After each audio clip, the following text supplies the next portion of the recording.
All right, welcome to another video. So moving on from job application, we're going to go a little bit in a different direction. We're going to read about um, having a self-managed life when it comes to technology. So I know most people out there rely on Gmail, rely on Google Drive, rely on their technology to do things for them, and they don't they take the bus, to put it in an analogy, rather than driving their own car. So this guide here is how to you know self-manage your technical life. It's gonna create your own sovereign cloud. It's gonna lock your front door of your house, so that metaphorically speaking, so if someone wants to hack you, they're going to have to be a very high level technical expert in to do so. You won't just be a sitting duck. And it goes through basically every aspect of your home network, um, and even applies to a business context. And it dives into philosophy as well. So let's start by explaining where this came from. So this came from a YouTuber called Louis Rossman. He's a very uh, well-known YouTuber, 2.2 million subscribers. You might already be following him. So but his whole thing is that he runs a repair shop. So he repairs equipment, and he realized in doing these repairs that a lot of that he had to actually become an activist for the right to repair, because a lot of companies would want you to use their own repair services, or would and they would actually have active uh, fine print in things saying when you buy something, you can't repair it yourself. So I really like what he does. I actually haven't read this article before um, here, but yeah, he's kind of a fun presence online. He's a very cranky guy. Seems like a really nice guy with a lot of good. He seems like like the kind of person where if you meet him in person, he'd just be like the nicest, like really great guy. But definitely on video, he comes across as somebody kind of with an attitude. Uh, Maybe not in a bad way. So this came from yeah, and one of the biggest things is like, there are people who like are in wheelchairs who like can't get their wheelchair repaired because they have to like send it back in the company. They have to do it in a special way, otherwise it won't be covered by like their insurance or whatever. Like it'll invalidate their. So it's like literally just to like replace a screw on their wheelchair, they have to go through all this rigmarole, or else like you know it's like he's definitely called out a lot of like really shady things that have happened in the tech world, um because you got to remember, like, consumer protection is a whole thing. Like, there are definitely, and consumer protection isn't necessarily even about um a company trying to screw you over or having malicious intent. It's about how do we rectify, it's about protecting the consumer not necessarily only from intentional malicious attacks. It's just in general, right? So like consumer protection is really important to me, and it's kind of Lewis Rossman's whole thing. So he put out a video here called "What Will You Be Remembered For?" Hey everybody. And in this video, he basically says he wants to be remembered for like a guy that you can you basically he wants to be remembered for this. Sorry, this. Basically a 3 hour and a half minute presentation where like he's the guy you went to set up your whole like, even an entire like small business, and you're just like, wow, this really worked. Like I have become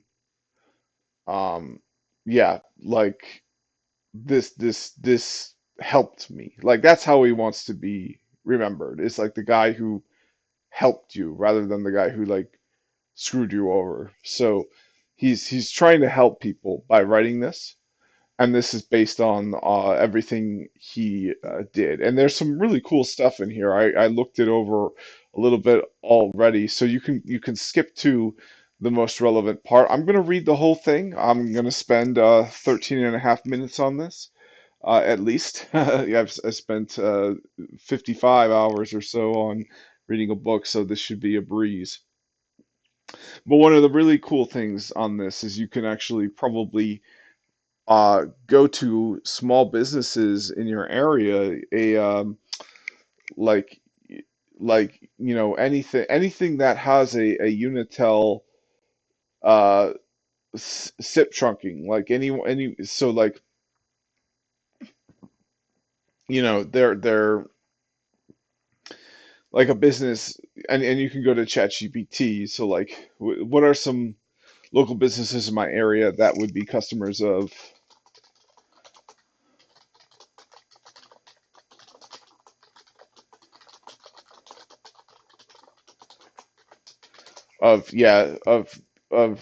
well, not even necessarily Unitel, but basically you can revise this and say, what are some local businesses in my area that might be paying too much for SIP trunking?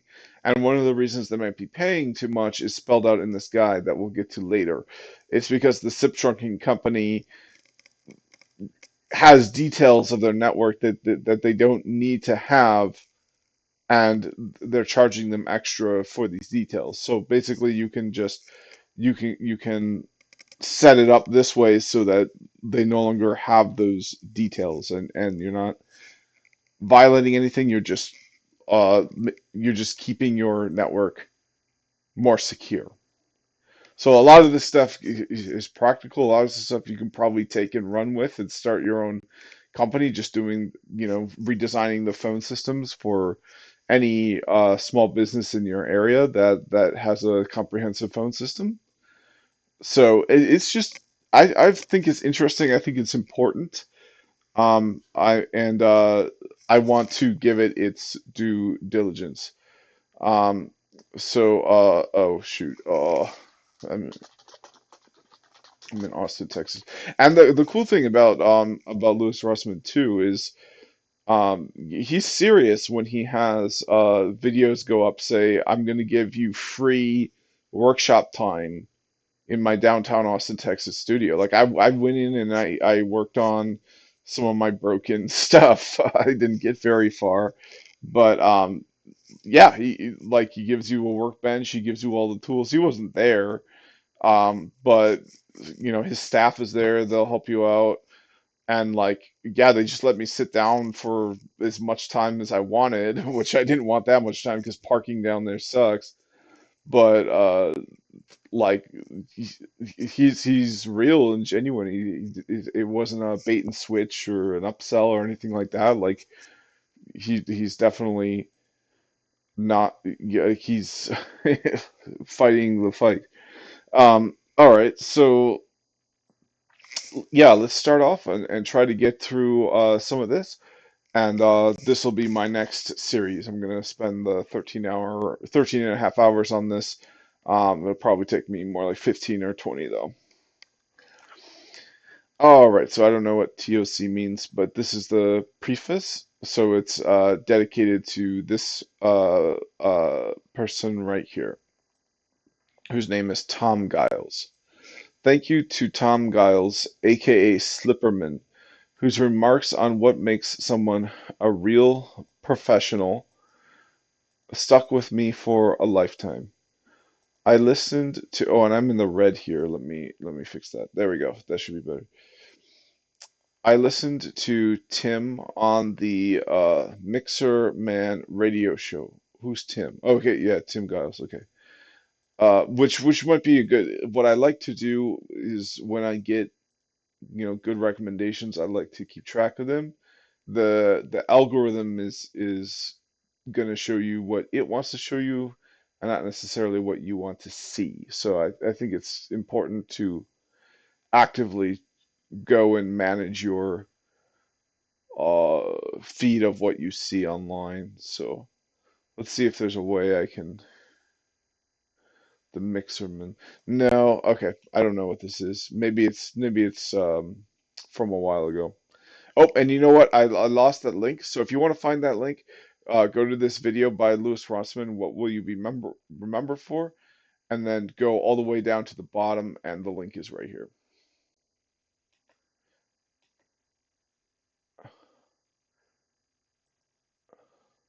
from the spicy brownie.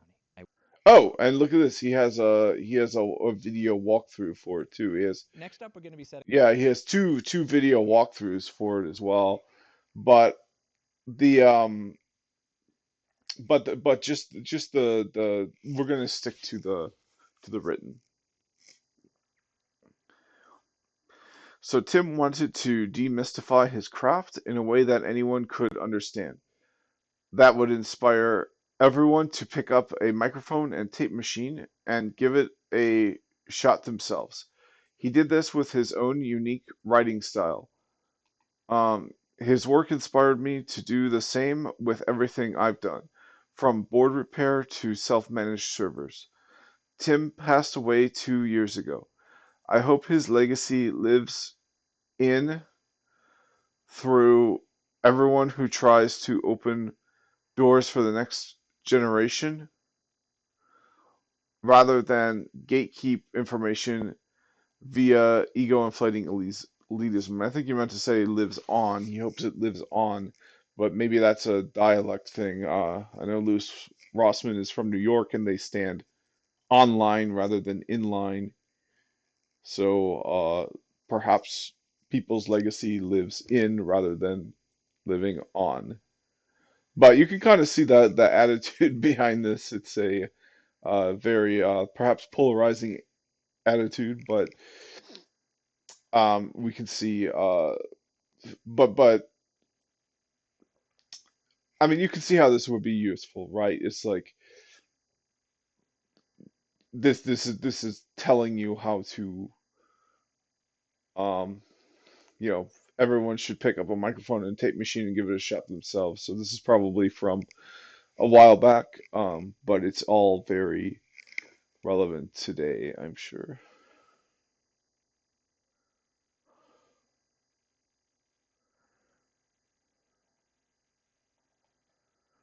Oh, cool. Yeah, so he's telling you how to make a music studio, a recording studio. Superman's recording distorted guitars from hell. So, okay, I struggle with audio. If anyone's followed me on this channel from the beginning, you know how badly I struggle with audio. So that's a good idea for me is to that's another big reason why I'm reading this because I immensely struggle with having good audio. All right, so the intro. I started using Linux in 2002, back when I saved up the um, $79.99 necessary to buy the SUSE Linux 8.1 Professional as a boxed set from the Best Buy across the street from the Staten Island Mall for my 14th birthday. I started hosting my own servers in 2005 and put together systems for my own business use since early 2011. I didn't do anything outlined here immediately. It was slowly built piece by piece over a long time. I never documented it in a way that would allow my grandma to use it. In 22 years, I can't remember reading Linux documentation that felt like it was designed for normal people. This is another reason I'm reading this. I get this as well. I think RTFM makes sense for the most part. In probably far more than 80% of the cases, probably like I would even go as far as to say 99% of the cases, RTFM, which stands for read the effing manual, like is a valid criticism of most people. You should read the manual. But I feel like there are times where you dive into the manual, and the manual is garbage. It's like I did read the manual, and the manual is garbage. But if you're not starting from there, it's definitely a valid criticism to say RTFM, in my opinion. That's what I'm looking to do here. So yeah, perfect. He's basically breaking down Linux documentation for the everyday average normal guy, which is probably what I am. All right, so from 2002 to the present, two things remain true. You can do cool things with Linux. You can do cool things. These cool things are hidden behind a labyrinth of half-baked software, horrible UI, which is hyperlinked, forum elitists, and gaslighting assholes, which will make you think you're the crazy one for expecting things to work, which is a hyperlink that I looked at before. I looked at that again.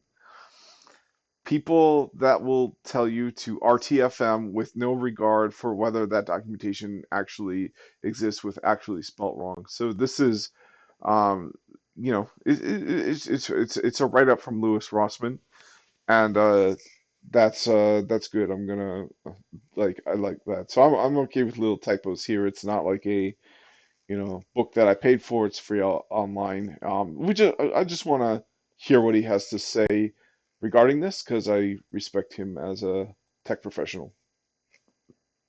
So yeah, I found this to be this can definitely be the case. So, so yeah, this guide should help with that. So the next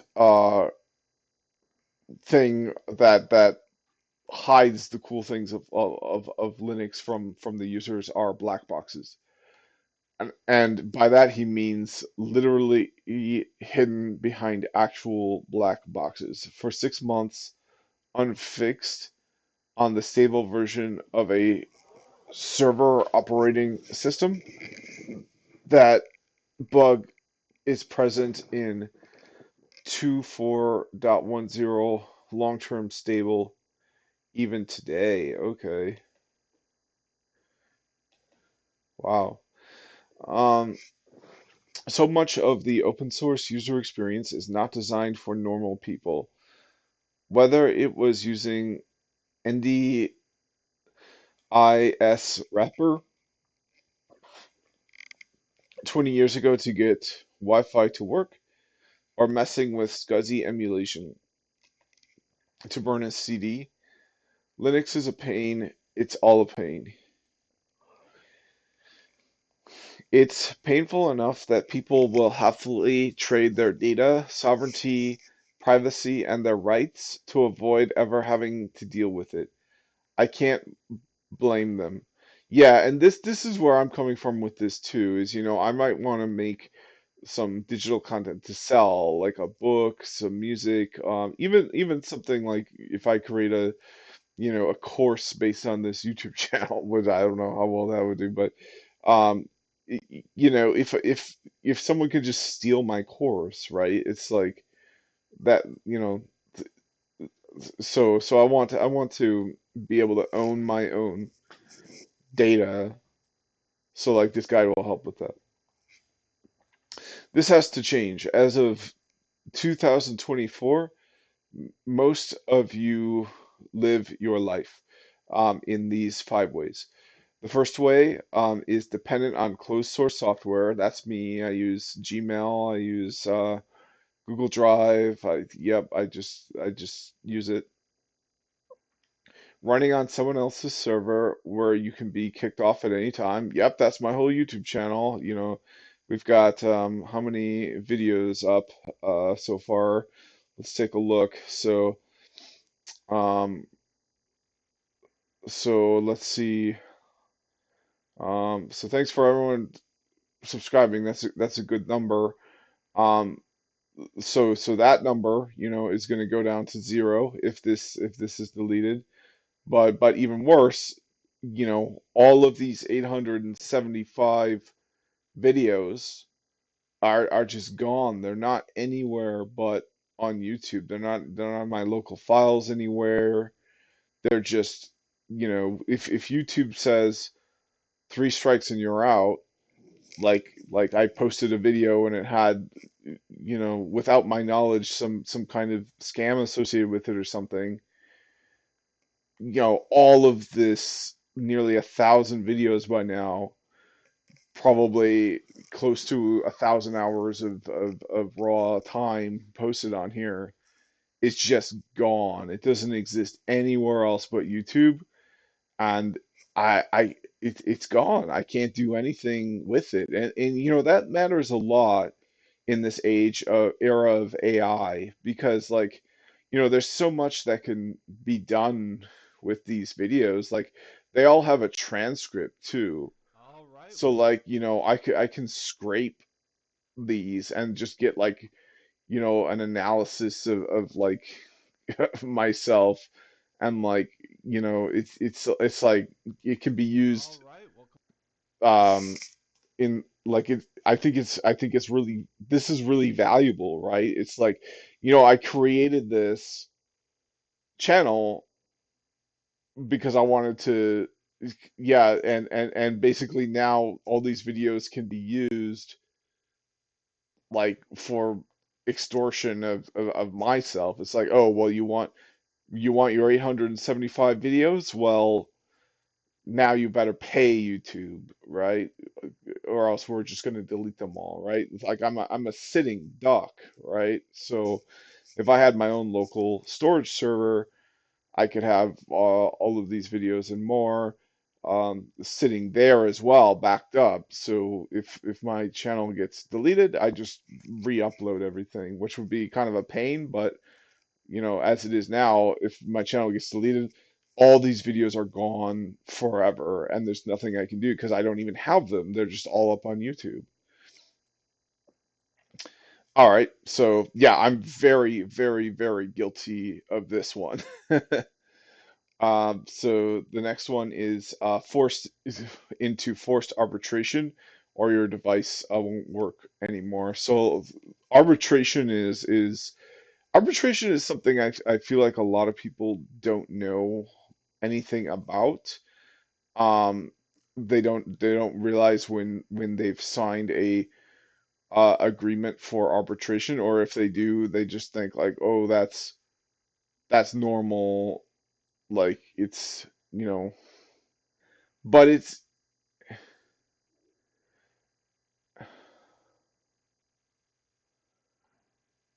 yeah, I don't know. Arbitration is I mean, it's a formal method of dispute resolution that keeps things from going into, like, a formal court. Um, so it keeps you out of court, it keeps them out of court. So it's just like, look at how long this Wikipedia page is. So this is the thing too, is like, you want to know what arbitration is? Here you go. Like, it's probably 14 hours, 15 hours, just like what we're reading here. So, you know, instead of that, like just buy the gear you need, even if it's like 10, 20 years old, and do the things you need to set it up, you know, without having to worry about uh, s- getting potentially being in a situation like this. Roku disables TVs and streaming services until users consent to new terms. You know, like that you can avoid that situation by just simply selecting the right device and potentially paying less for it and getting a higher quality product. So that's what I'm aiming to do when I make my purchasing decisions. I want to buy things that are I want to get the best value for my money, and having my device taken away from me until I consent to new terms that potentially have uh you know poor, like the YouTube, right? Like, okay, you've got your 875 videos on here. Well, we're gonna delete them all unless you give me $1,000, It like I don't want to be in that situation, which is why I'm reading this. And that's what they can do here. They can say, okay, well, you can't use your TV, you can't use um any of your streaming devices, anything at all until you consent to these new terms. And the new terms are you have to give us a subscription of $100 a month, like, or you can have a setup where they don't get to do this. They have no capacity to make you agree to new terms.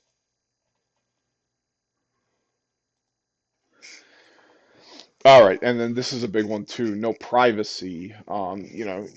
It's like technically you're leaving the door wide open. So this teaches you how to keep that door shut. And then the other one is training AI with your creations, which is basically forfeiting your intellectual property with nothing in return. As I said, I'm a hobbyist musician. If I were, one of the best ways to make money is to sell products. Well, if your products are already out there for free for anyone, good luck, So you can keep things, um, you know. And he has a whole section if anyone's kind of like, you know, this is why this is 13 and a half hours. We'll get down to a section about piracy later. It's the last section. So uh yeah, privacy and all this. This will be dived into deeper later. Now is a time like no other for you to feel empowered and build systems that you control and understand. My guide, my goal with this guide is not to tell you the way you have to do something or to imply that my way is best. My goal is to inspire you by showing you what's possible. You don't have to be a computer engineer or someone with an IQ of 160 to figure this all out. And admittedly, to inspire capable. Oh, yeah. So there's misspelling, and it's not the best written thing in the world, but it doesn't have to be. And admittedly, to inspire capable to developers to look at the pain points scattered throughout this guide, of which there are many, and decide is enough. Let's make this better. Okay, so this might be a good chance for me. I'm notorious for spamming people with all of their errata.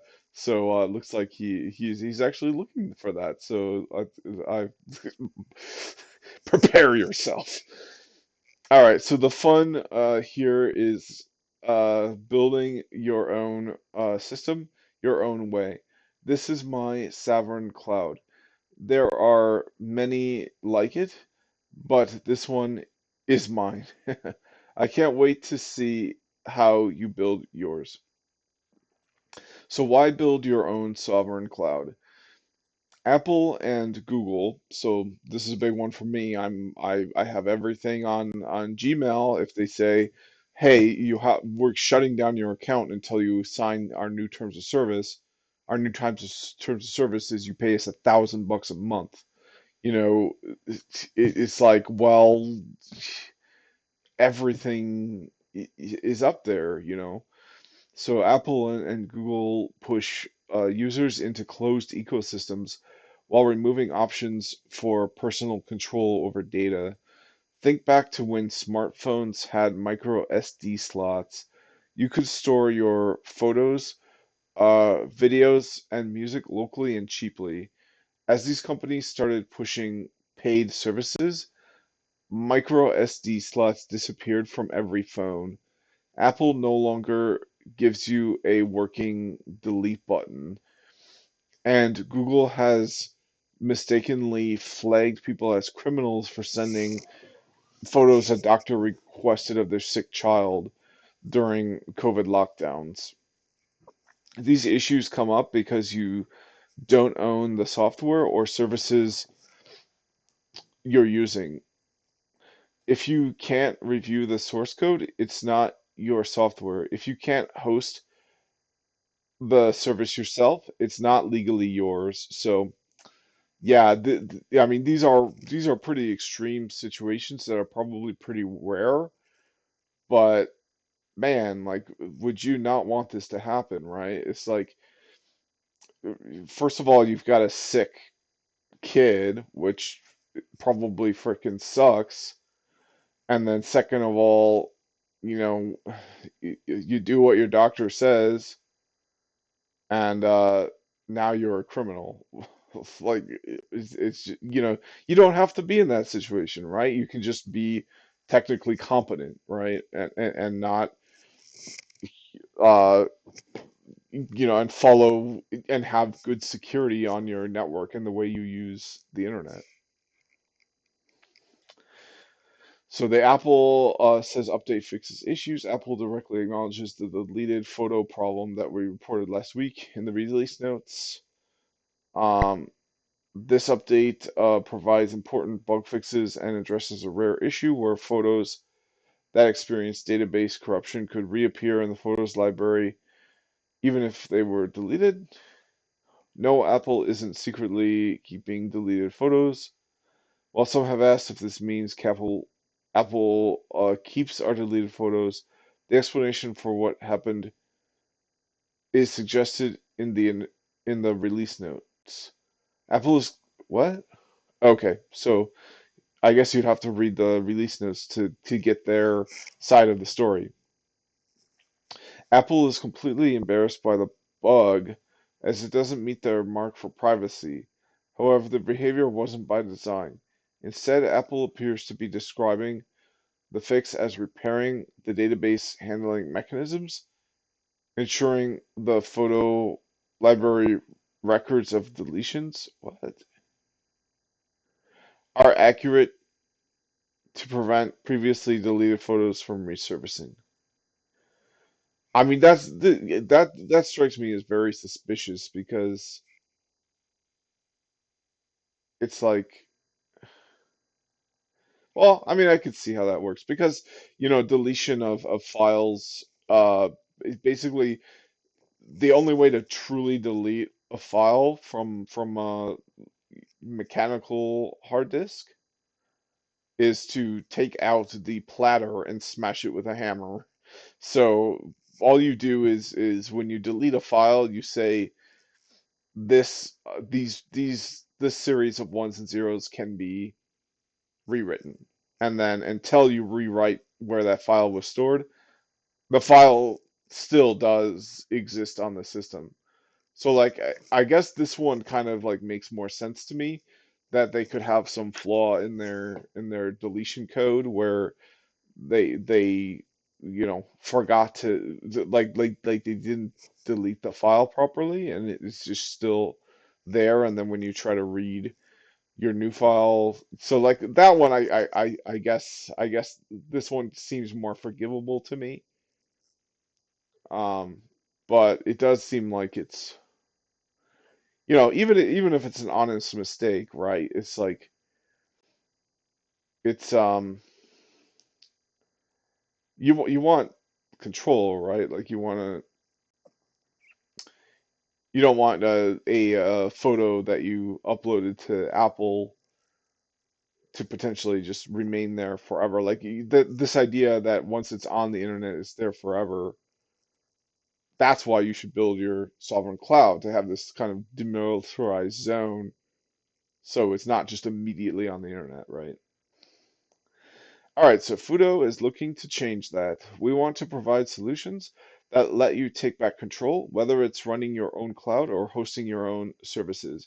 Many of these services have 1% adoption, if they're lucky, because of the barriers to use. One example is Image. It's a photo gallery software that uses local AI, so you never have to worry about your personal data being analyzed by some remote server. It's incredibly fast and efficient. I think it's the best in the field. Right now, if you want to use it, you need to set up your own Linux server and use Docker to get everything running. You either become a Linux sysadmin or you sell your data and your soul in exchange for a half decent UI. Until now. And this is the big thing too, is like this whole guide is a Linux sysadmin guide. And anyone following this channel knows that I've been you know, studying for the LPIC. So one of the things I want in my skill set as a professional is I want to be like a competent Linux admin. So that's why I've been working on this. So why not start here with, you know, a common sense here and now, your grandma can do it guide for Linux administration. Like why start with the textbook? All right, so Fudo's belief in self-managing your own servers. I wish I can use Image, but I'm so brain dead with tech that I look at source codes and regular scripts or whatever, and I'm just beat. So if this describes you, maybe this guide's for you. Hopefully it can help. This doesn't describe me at all, so I'm hoping I can get a lot out of this guide. And if this does describe to you, and you've done the guide and you've watched the videos and it's still not clicking, hopefully I can help here. Um, I'm not sure how, but that's kind of one of my goals in making this into a series. And to contribute to this, submit errata if he has a link for that. So I want to be one of those people remembered for helping people rather than harming people.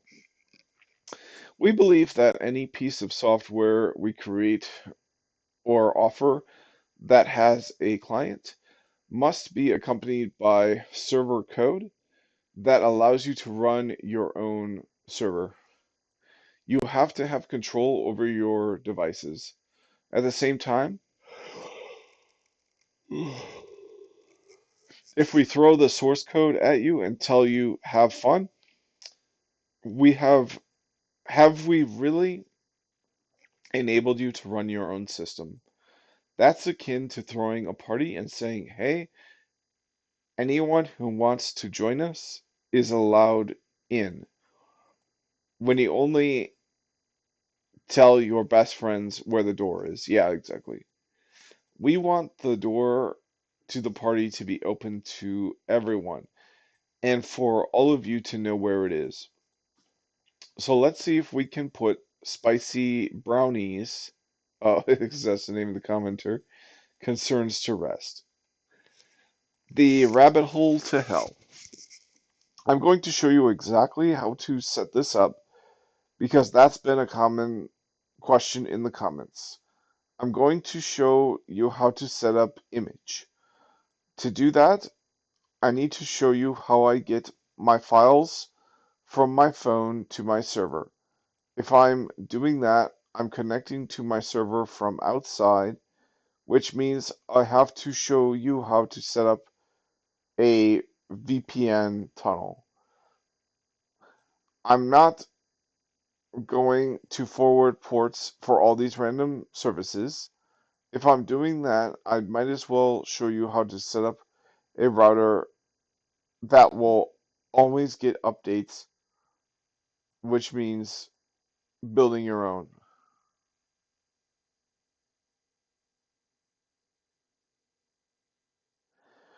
While I'm at it, I might as well show you how to block all ads even when you're connected from your phone.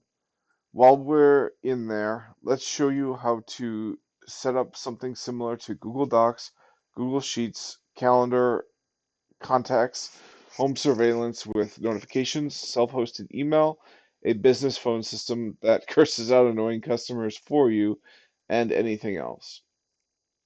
Warning, this becomes a rabbit hole very quickly because there are so many items to cover. I'm not going to breadcrumb you. I want to provide you with everything, which means we have to start from the beginning. A long journey ahead. This isn't going to be a 10-minute video, no, nor will it be a 10-page guide. It'll probably be a 10-hour video with a 1,000-page guide. You'll get to figure out how much I hate you uh, based on whether or not I provide you with timestamps or a table of contents. All right, so but the first section is understanding the basics. Modem, router, switch, wireless access point. Before we dive into discussing building a router, I want you to understand the key components of your home network. And this is good because I'm a little bit kind of I feel like I'm a little deficit here. Like I've all been all about like enterprise networks and stuff. So like learning a little bit more about the home network is something I'm very much interested in as a network engineer.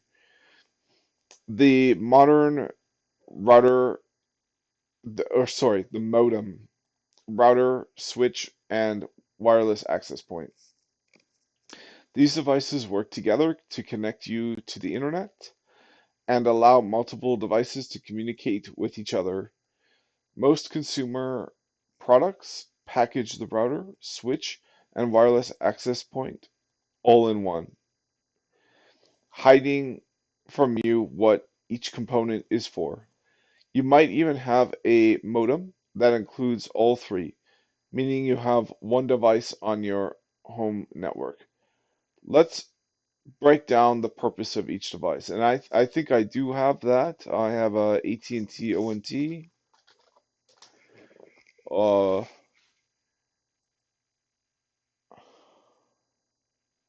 yeah, so I have one of these.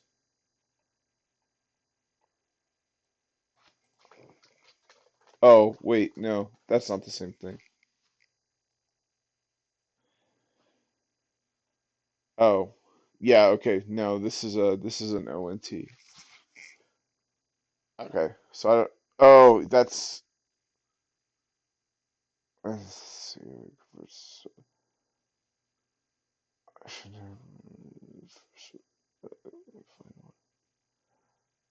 Okay, yeah, so yeah, this is what I have on my wall. This is just a fiber jack. It goes back to yeah, this goes back to the ONT, and then there should be an OLT as well. That's not talked about here. And then there's the core. Yeah, this is just customer support, so they're not going to talk about what's in their hub. But um uh yeah, so this device here is a router, switch, and wireless access point all in one. This is known as a Wi-Fi gateway.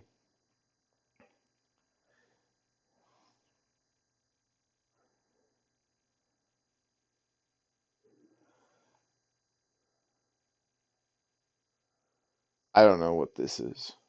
It's a all-fi hub. I guess it's to extend your signal if you have a large house. Oh, but then what's an extender? Okay.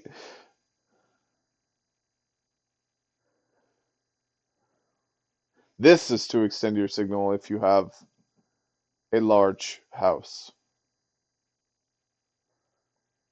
Then what is this? AT&T Internet Air? What is that? Connects from your home to our wireless network. You then get your Wi-Fi connection from the what? Cancel or okay. Well, it gives you this special service, whatever the heck this is. I feel like it's probably a cloud service. Oh, it's a oh, it's 5G. Okay, so it's an alternative to um like AT&T fiber, so like DOCSIS or fiber. You would have this if you wanted to get 5G, and then you'd have a Wi-Fi extender if you had a bigger house. Um, let's see here, external Wi-Fi service. Oh, and then you get a free booster for the 5G. So these are kind of organized in a weird way. Like these two should probably be together. Then yeah, just Ethernet cables connect everything up. Um, the ONT you're probably not going to see. It's going to be either external or you know, up in the attic or something, out of sight, out of mind. Fiber jack you'll definitely see. This is where you plug in. That'll plug into the Wi-Fi gateway, which if you have fiber, it'll have a fiber port on it. If you don't have it, then you'll have a Ethernet.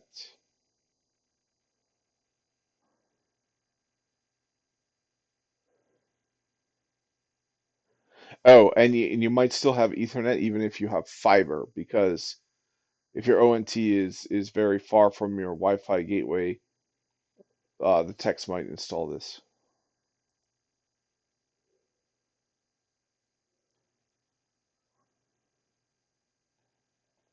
All right, well, that's interesting. So, yeah, break down the purpose of each device. So, the modem is your gateway to the internet, connecting your home to your internet service provider. What a modem does, uh, translates the signal from your ISP, a cable, fiber, or DSL, into a format your devices can use, acts as a bridge between your ISP's network and your home network. And yeah, as a network engineer, I can do a huge deep dive into this. So this is DOCSIS. Yeah, so DOCSIS stands for Data over Cable Service Interface Specifications, and it this is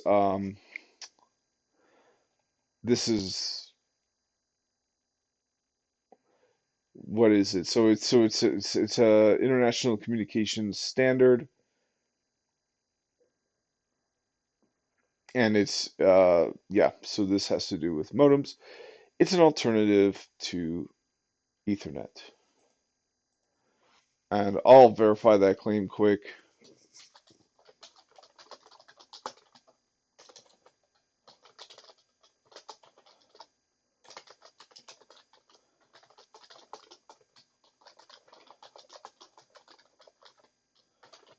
because that seems a little suspect.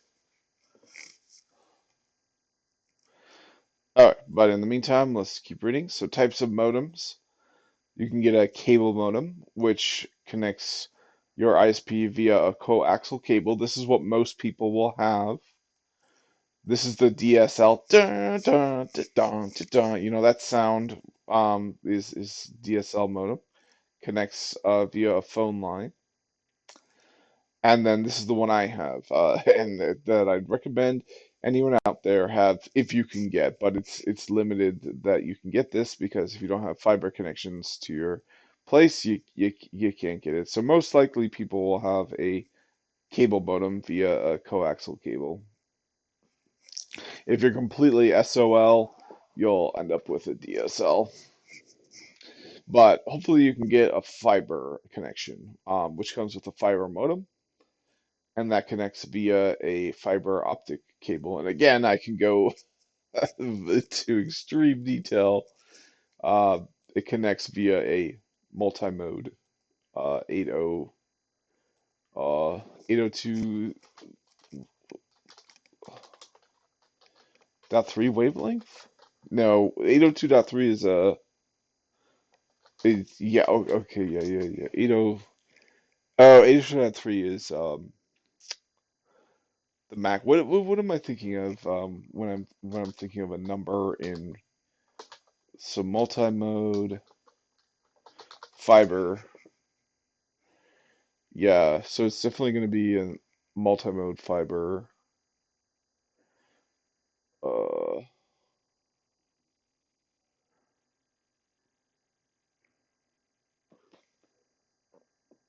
yeah, single mode fiber is the expensive one that can go for miles and miles and miles.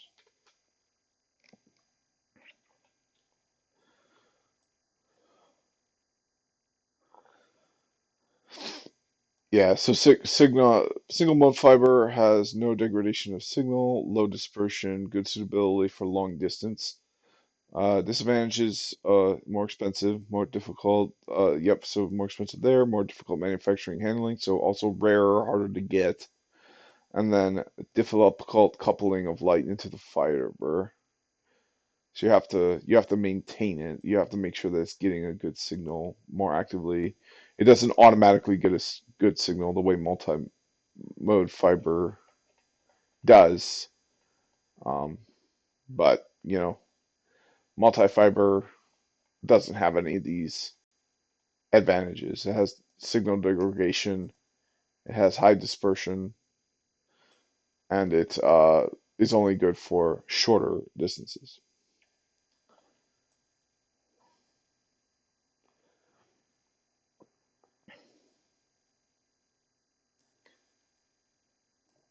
Oh, yeah, this is the number I was thinking, 850 nanometers. Oops.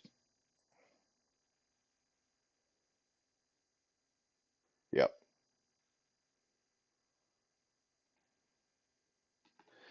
All right.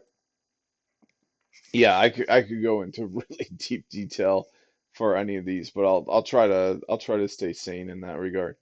Okay, so important. Modem typically has only one Ethernet port, which is why you need additional devices like routers and switches to connect multiple devices to your home. A modem may have a phone jack to attach to a standard telephone, and of course it depends on the modem. I think for most people, just a regular budget internet connection, your modem will look like this and have a very limited amount of ports. I've got the big one from AT&T, which actually cost less than what I had before, which was that more traditional one. Um, so I've got ports for days, and it's an all-in-one device.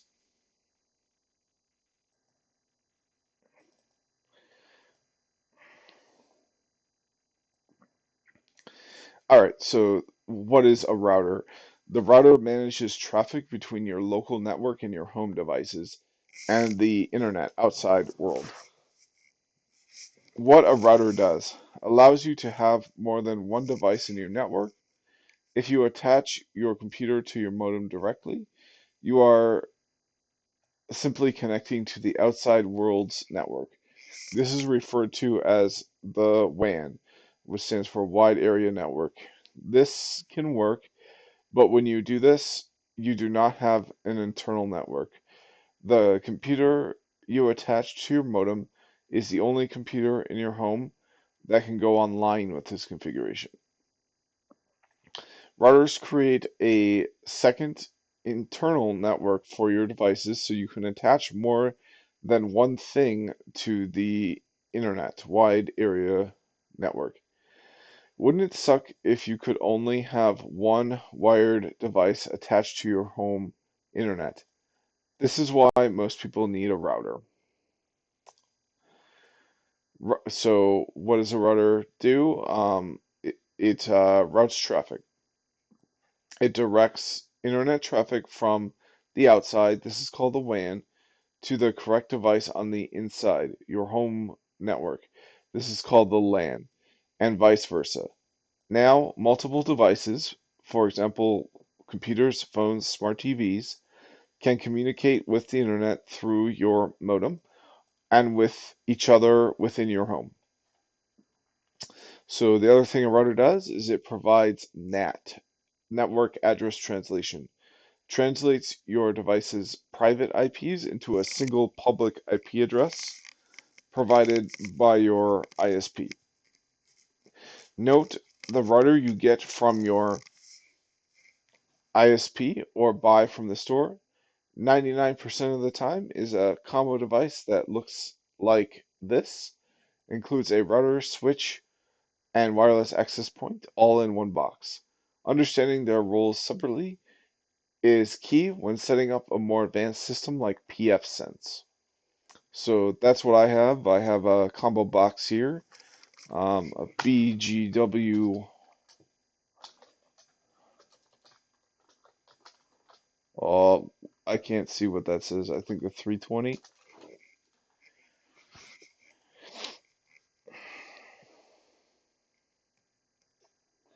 Oh, that's interesting. It says it's fine modem, but a hideous router. In order to get port forwarding to work, I had to do pass through to my own router.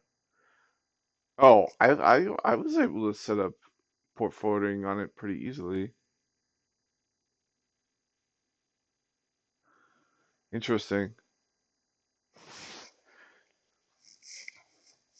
Of course, I am a network engineer, but oh, I wonder. I don't think I took port forwarding down too. I should do that, but the device it's hooked up to is down. Anyway, traditional wired router. Below is a traditional wired router. This combines a router and a switch, but has no wireless access point. So you can get these lots of places. You can get them from Walmart for cheap. So a cheap Walmart uh, Wi-Fi router is a different alternative to a wired router, and you can guess the difference. One is wired, one is wireless. This is a TP-Link wireless router. This is a router, switch, and access point all in one. This is most likely what you have in your closet right now, covered in wires under a set of workout pants you bought 6 months ago after your failed New Year's resolution to go running every morning. This has slow speed unless you're 2 feet from it. These often come with SIP ALG on by default, which will mess with your phone systems endlessly, even if you try turning it off. Avoid Walmart routers. Yeah. I mean, just about anything that's really cheap is going to be cheap. All right, so the next thing is a switch. A switch expands the number of devices you can connect to your local network by using Ethernet cables. What it does expands connectivity. If your router has only a few Ethernet ports, a switch allows you to connect more wired devices. For example, computers, gaming consoles, network attached storage. Forwards data. A switch is smarter than a basic splitter. It knows which devices are connected to each port and forwards data to the correct device, improving network efficiency. The type of basic switch I am using for this example is the smaller type to the left that has no advanced to the left. Well, this one here probably. This has no advanced routing features, settings, or web interface to mess with. It's just a dumb switch. We will use it to get more ports on our home network than the one on the pfSense router. So it's more like a hub. There's no VLANs on it. And well, I don't know that. Anyways, moving on. Switches come in different sizes, from small 4-port models to large 24-port or even larger models used in business environments. The small Netgear switches that cost $15 are more than adequate for most people's home networks and will not cause random disconnects or issues with our router setup. And again, I could go into this in a lot of detail.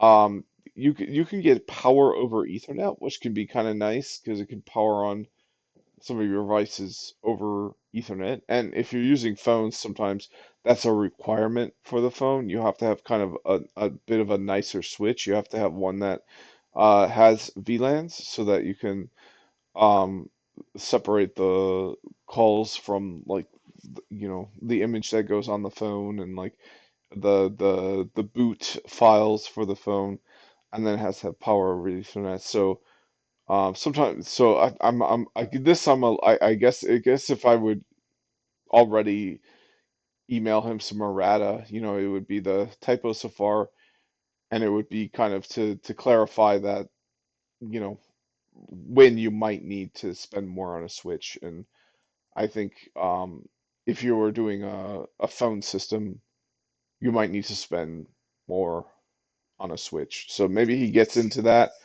when he gets to the phone section, but for now, he's saying, well, now he's just talking about, yeah, so, well, anyways. Oh, no, you know what? He mentions it there. So let's keep reading.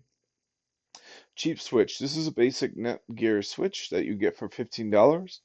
It allows you to connect 4 devices to your pfSense router and costs $15.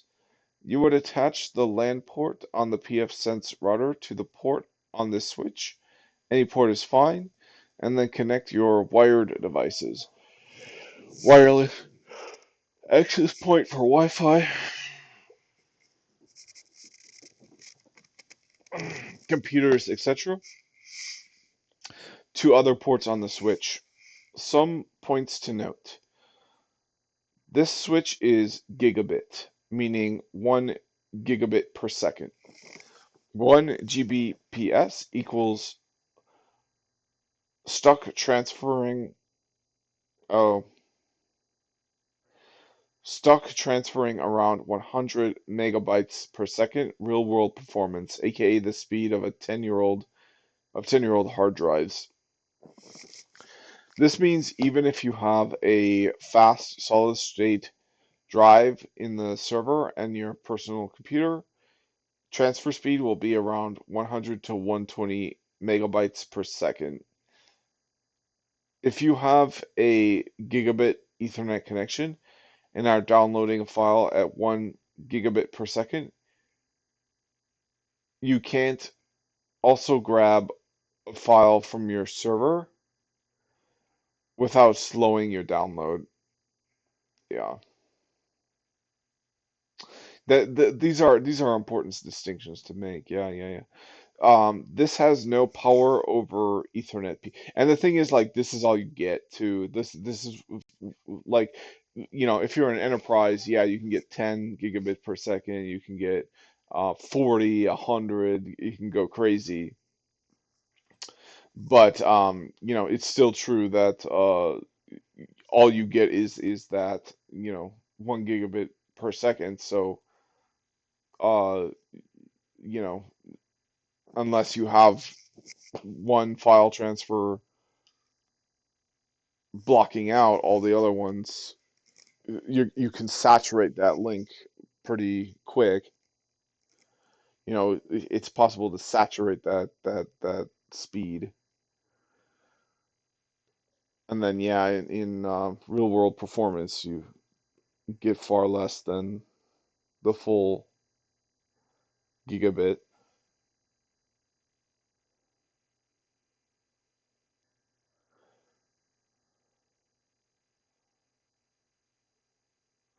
All right, so the other important thing to understand is this switch.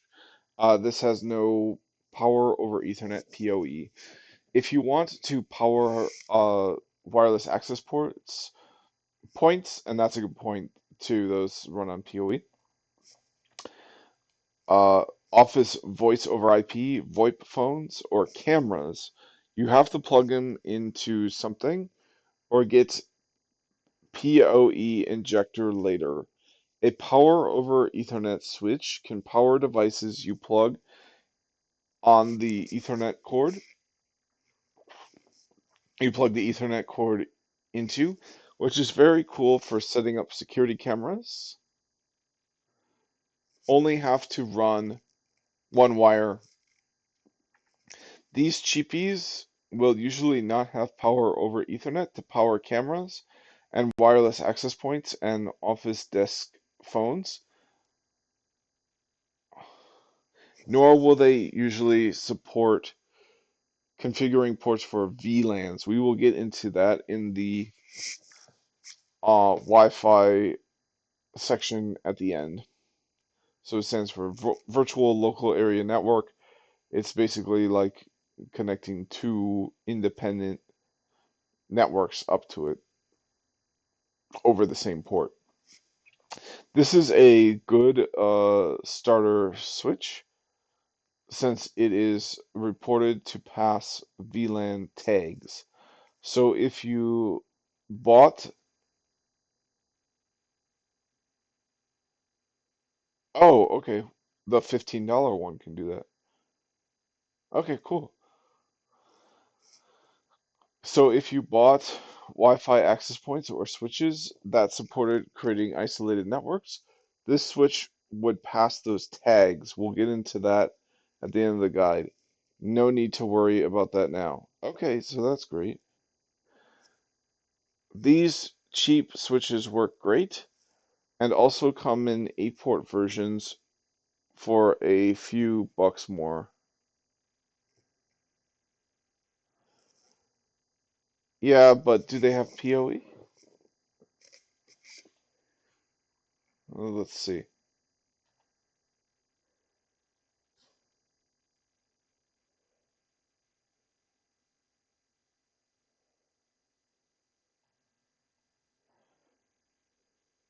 I would be impressed if this $15 thing had PoE.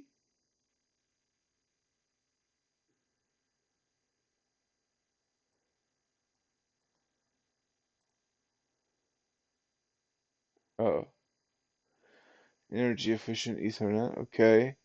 Well, what about?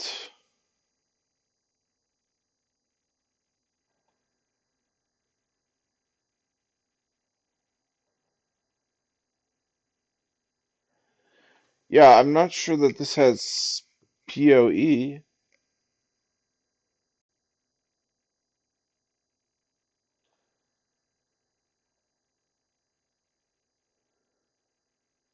Here's the technical details.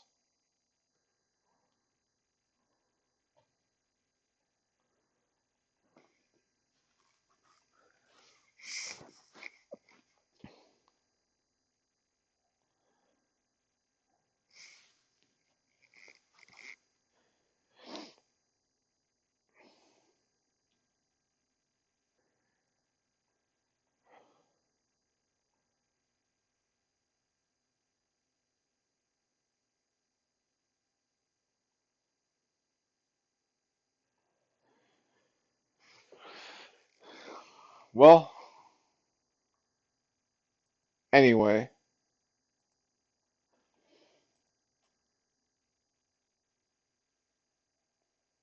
so yeah, so some of the, price why this one's so cheap is it only has 5 ports, so you can pay more to get more ports.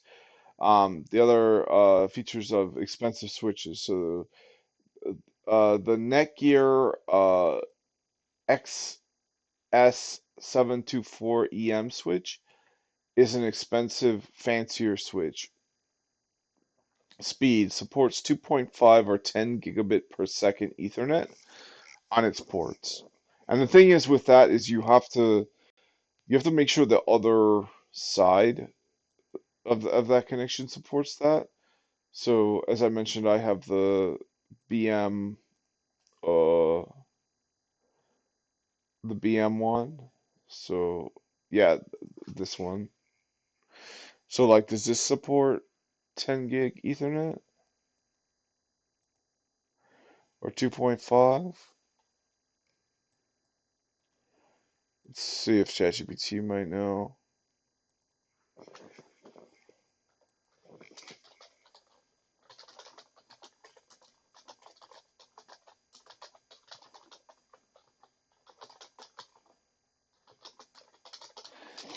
I mean, the thing is, you can have, like, if you were to transfer files just locally, you can build your own like 10 gig local switches, but once you go up to the Ethernet, sorry, to the WAN, you're limited by the slowest link in your end-to-end connection, and the slowest link is not going to be in the service provider. Well, honestly, it might be. You'll get a 1 gig link up there. So a lot, yeah.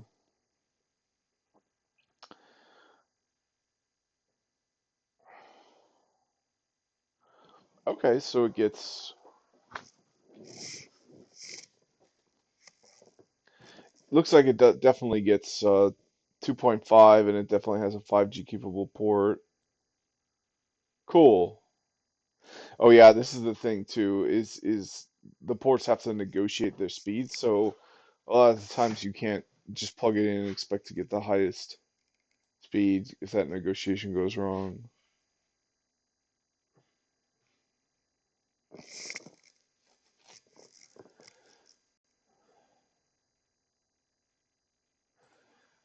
All right, anyway, moving on. So this is an expensive, fancier switch.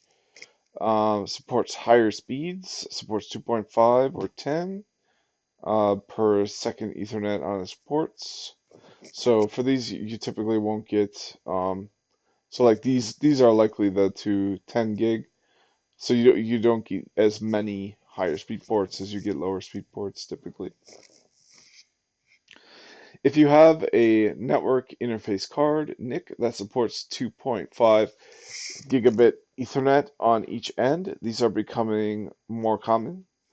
You can get over 270 megabits per second transfer rate, more than 2 times a normal gigabit switch. If you have a network interface card, NIC, that supports 10 gigabit Ethernet on each end, your computer does not have this unless you bought it separately and installed it. You can get over 800 megabit bytes per second, even with a poorly tuned setup. This is likely faster than any of the drives inside your computer, unless you bought fancy NVMe drives. And I did buy a fancy NVMe drive.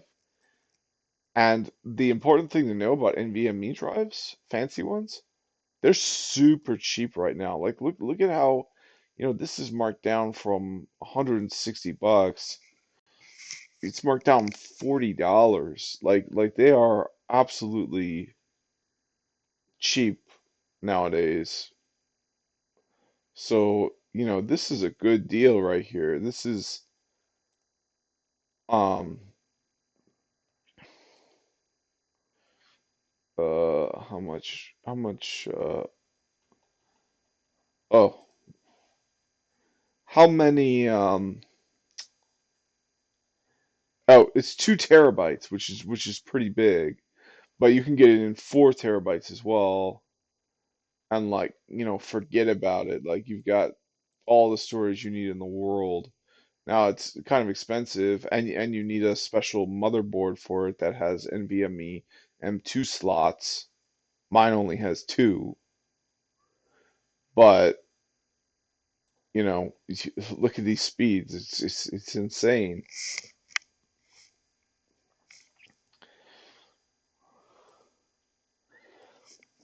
But that's the important thing to remember with computers is if you buy, what does it mean that it gets that speed? Well, it means from one endpoint to the next, it gets that speed. And they're talking about a very specific endpoint A to a very specific endpoint B. They're talking about your actual motherboard on your computer, the rate of exchanges on that. And even that depends. You have to have the right M2 slot, and this whole idea of up to that depends on your motherboard as well. You have to have the right like bus, I think. So if you're buying this thinking, oh, now I can send files over my Wi-Fi network to my phone at these speeds, that's not what they're talking about at all. For that connection, you're limited by what's being discussed here. So you'd be limited by um, the speeds of your Wi-Fi connection. All right. So yep. So power. These can power a bunch of cameras, phones, wireless access points over Ethernet. Ports has 24 ports instead of 5. Can connect a lot more stuff. Compatibility of the ports does 10 gigabit over Ethernet over standard Ethernet plugs uh, jacks. Um, if you wire your house with good cables, Cat 6A, and puts good 10 gigabit Ethernet network interface cards in the machine you're working with, you can get 800 megabytes per second networking all around your house without DiGiorno connectors. And those will be discussed later. Virtual LAN support allows you to create separate networks on the same switch. Can keep your untrusted Internet of Things devices, like cheap light bulbs and cameras and thermostats, on isolated separate networks from your trusted devices. The VLAN support is a big one because later on, when we connect Wi-Fi access points that are advanced, we are going to do far more than just make a guest network. We are going to make a network that your IoT devices, bulbs, thermostats, cameras, etc., can connect to and isolate them in a way where your computer is running your security, cameras, and home automation, where your computer that is running your computer running your security cameras and home automation can connect to them, but they are isolated from connecting to anything else. This isn't necessary though, and a bunch of you will probably skip the VLAN part since that gets a little too complicated for a home setup. I will absolutely not. It can help performance, it can help things run better, and it can and it's a security best practice. This is an expensive switch. There are many in between, but I thought it'd be useful to show an example of the cheap side and expensive side to show what is available and what you can get for the money. If you are okay with gigabit Ethernet, you can easily get by with way cheaper. Right now, you can either buy gigabit switches cheaply on 2.5 or 2.5 GBE and 10 gigabit Ethernet switches at crazy high prices. There isn't much in between. Okay, so it's good to understand what features you forfeit through you know through your choices. So it's a good guide. And when he says expensive, he means it. This is thousands of dollars. It's over $2,000 for this switch. But it's a damn good switch. I mean, you get power over Ethernet, you get high speeds, you get plenty of ports. Um, so dang, I'll take it.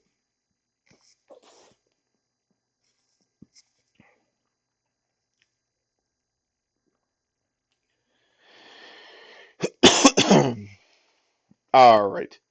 So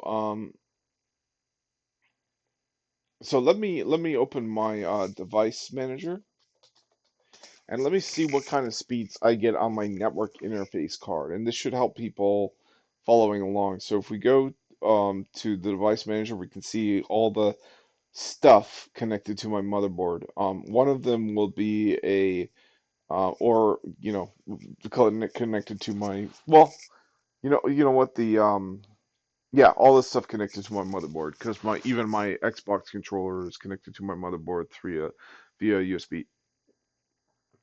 So we can look at my networking network adapters, and let's try to see what speed I have. So I have the Ethernet connection, which is wired, and let's try to see um yeah what I've got here. Okay, so I think this is the ticket right here. This is what I'm looking for. So let's feed this into ChatGPT.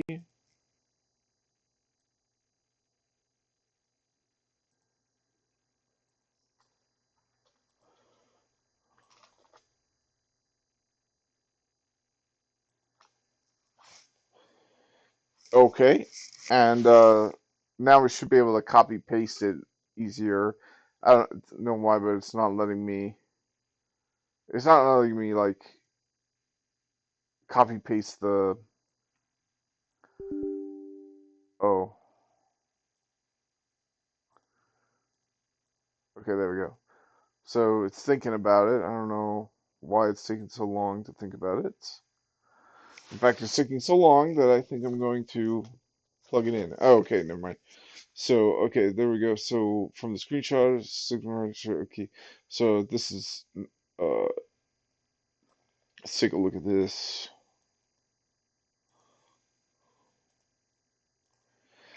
Okay, so this is what I got. Oh, no, that's just the software. I want to see the specifications. Oh, okay. Yeah, so I have a pretty generic network interface card. I'm limited to 100. Oh, which is really bad.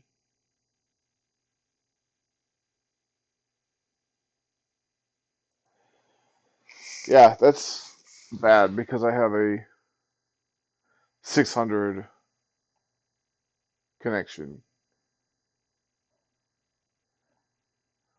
So I should have a gig connection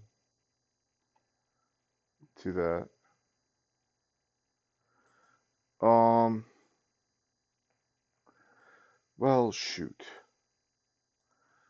Okay, well that's a little bit upsetting that the device caps out at 100. Is that the case that this caps out at 100 megabits per second?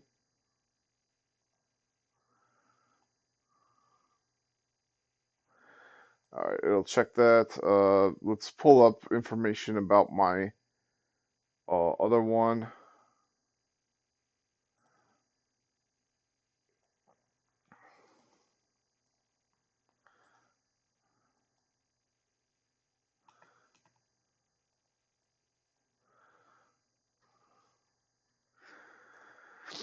It's connected up to a.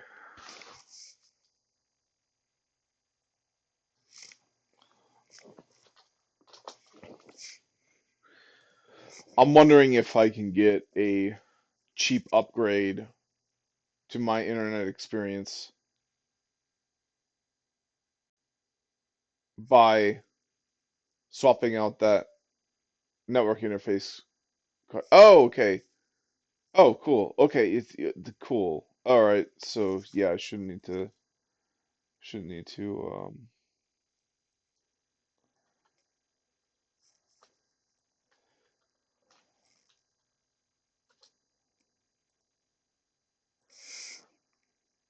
Is it possible that I could get 2.5 gigabits per second?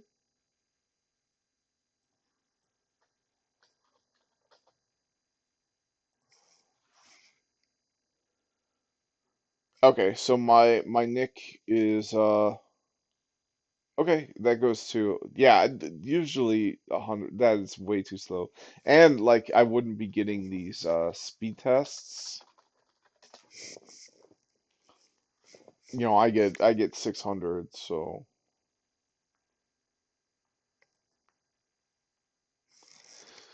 uh,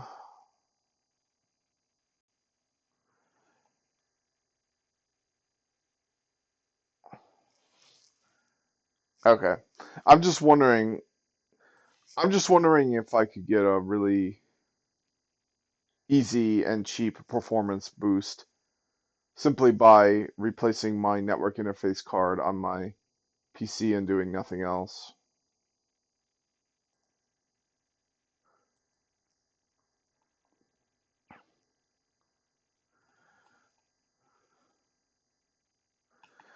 All right. Well, anyways, continuing on. So the fourth thing you'll see on your network is the wireless access point, WAP. A wireless access point, WAP, provides Wi-Fi access to your network, allowing devices like phones, tablets, and laptops to connect wirelessly.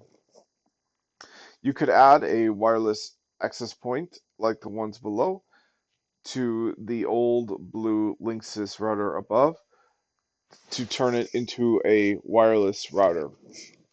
Okay, so you don't need to buy an all-in-one device because you can connect multiple devices together. What a wireless access point does provides wireless connectivity. The WAP connects, and it stands for wireless access point, not something else. Connects your router or switch and broadcasts a Wi-Fi signal, letting wireless devices connect to your network. It doesn't route traffic. It is important to note that a wireless access point doesn't perform the same function as a router. It simply extends your network by adding wireless connectivity. These are mesh network access points. They allow you to connect each to your switch and place them in separate areas of your home to make sure you have great connectivity everywhere.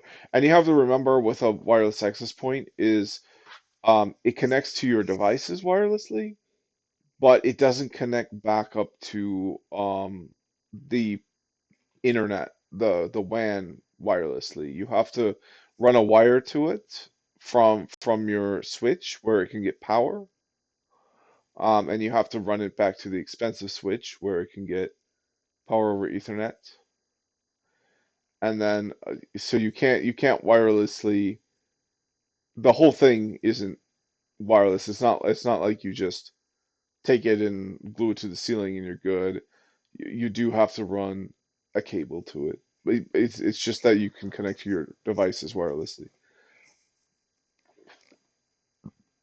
I think maybe I'm thinking about it differently. Maybe I'm thinking about it. I don't know. I wish they would clarify that because again, I'm all about the enterprise side. So this side, home networking stuff, I'm not that familiar with.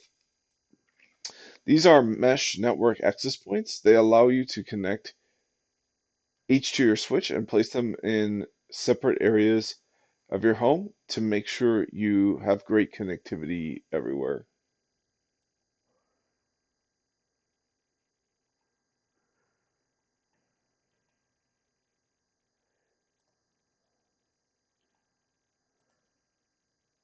Ah, this is not loading for me. I don't know why.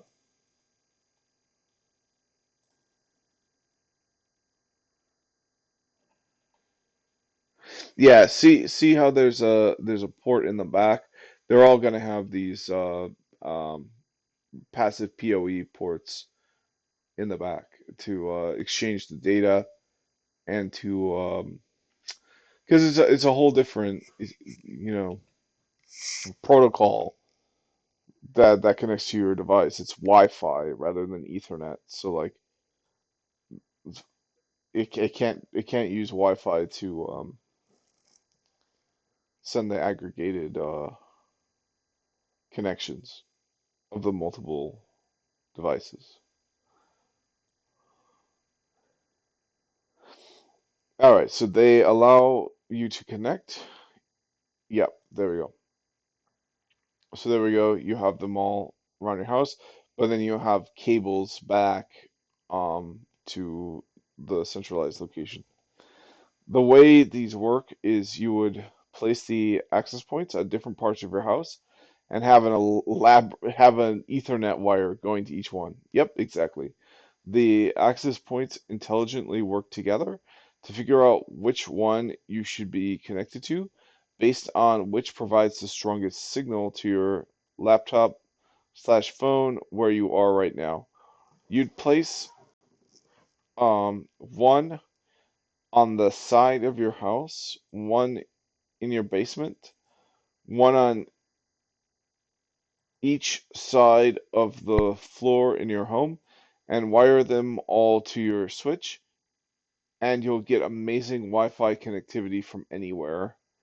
Exactly, but you have to deal with that wiring. Good wireless access points will switch over so seamlessly that your file transfer does not stop or fail as it's happening. And I'm going to send this to my oh, oh. These setups are more expensive since proper mesh equipment that works right costs more, and you are buying multiple of them. You're buying multiple access points. So in order for them to do this calculation to figure out which one needs to provide you with the signal, they have to be more expensive. This is an ancient wired router with no Wi-Fi here. This is a cheap-ass wireless access point. I don't recommend any of these, especially when something like a TP-Link EAP6120 is about $50 used and offers much better seamless roaming if you want to add access points later, VLAN functionality, etc. I know it's tempting to buy the lame ones because they are in stock at Best Buy and Walmart for instant gratification, but you'll regret it later. So this is the whole thing. This could be its own business opportunity as well. You find the largest home on the block, big mansion. You knock on the door and you say, "How's your internet?" "Oh, your internet sucks. You can't get in the garage. You can't get in the basement." Well, here you go. Pay me. I will buy all the equipment you need. Um, and I you give me a lump sum to buy all the equipment, and then you pay me by the hour to install it, and for any support you need later. And there you go. You got a business, and then you don't even have to go out there yourself. You can hire an employee to go out and do the maintenance. And you can hire employees to do if you get more customers than you can handle on your own, you can hire employees to go out, and now you get a yeah. So it's this is another reason I'm reading this is because there's so many like freelancing things you can do based on the information here. Like, just imagine that you go ring on the door of the largest house in your block, and you just ask them, "How's your internet?"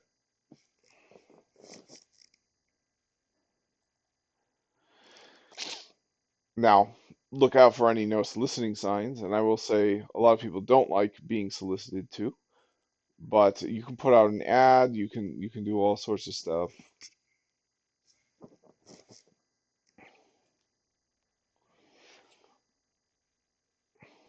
All right, so let's take a look at this one here. So, okay, so this is the one he recommends. It's only about $100, but you will need one for every area of the house.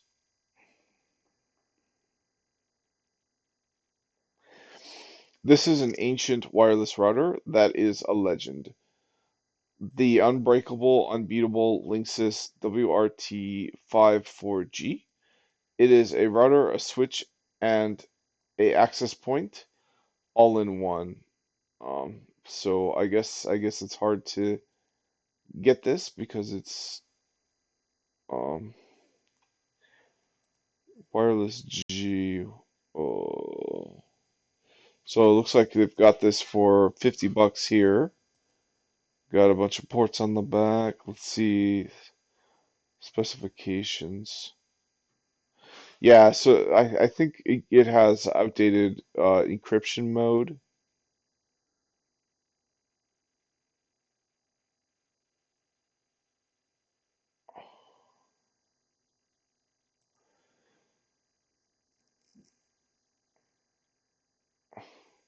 Oh, and it's 54 megabits per second. So that's on wireless you're gonna get slower speeds than wired typically,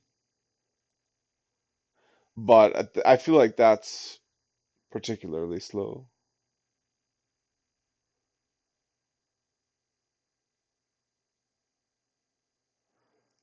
Okay, so yeah, you get over a gig on MB on 5G, 5 gigahertz,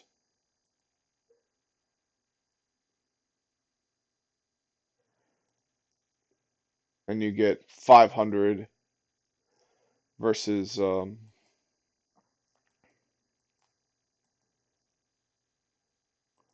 only 54.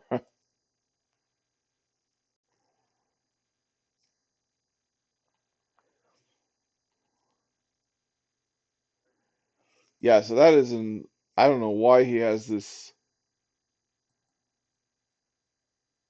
I don't know why he has this listed here because it was probably a legend in its time, but it doesn't have good encryption. So if your young son, 16-year-old son, wants to see everything you do on your computer and they're super tech savvy, they can do that. Um,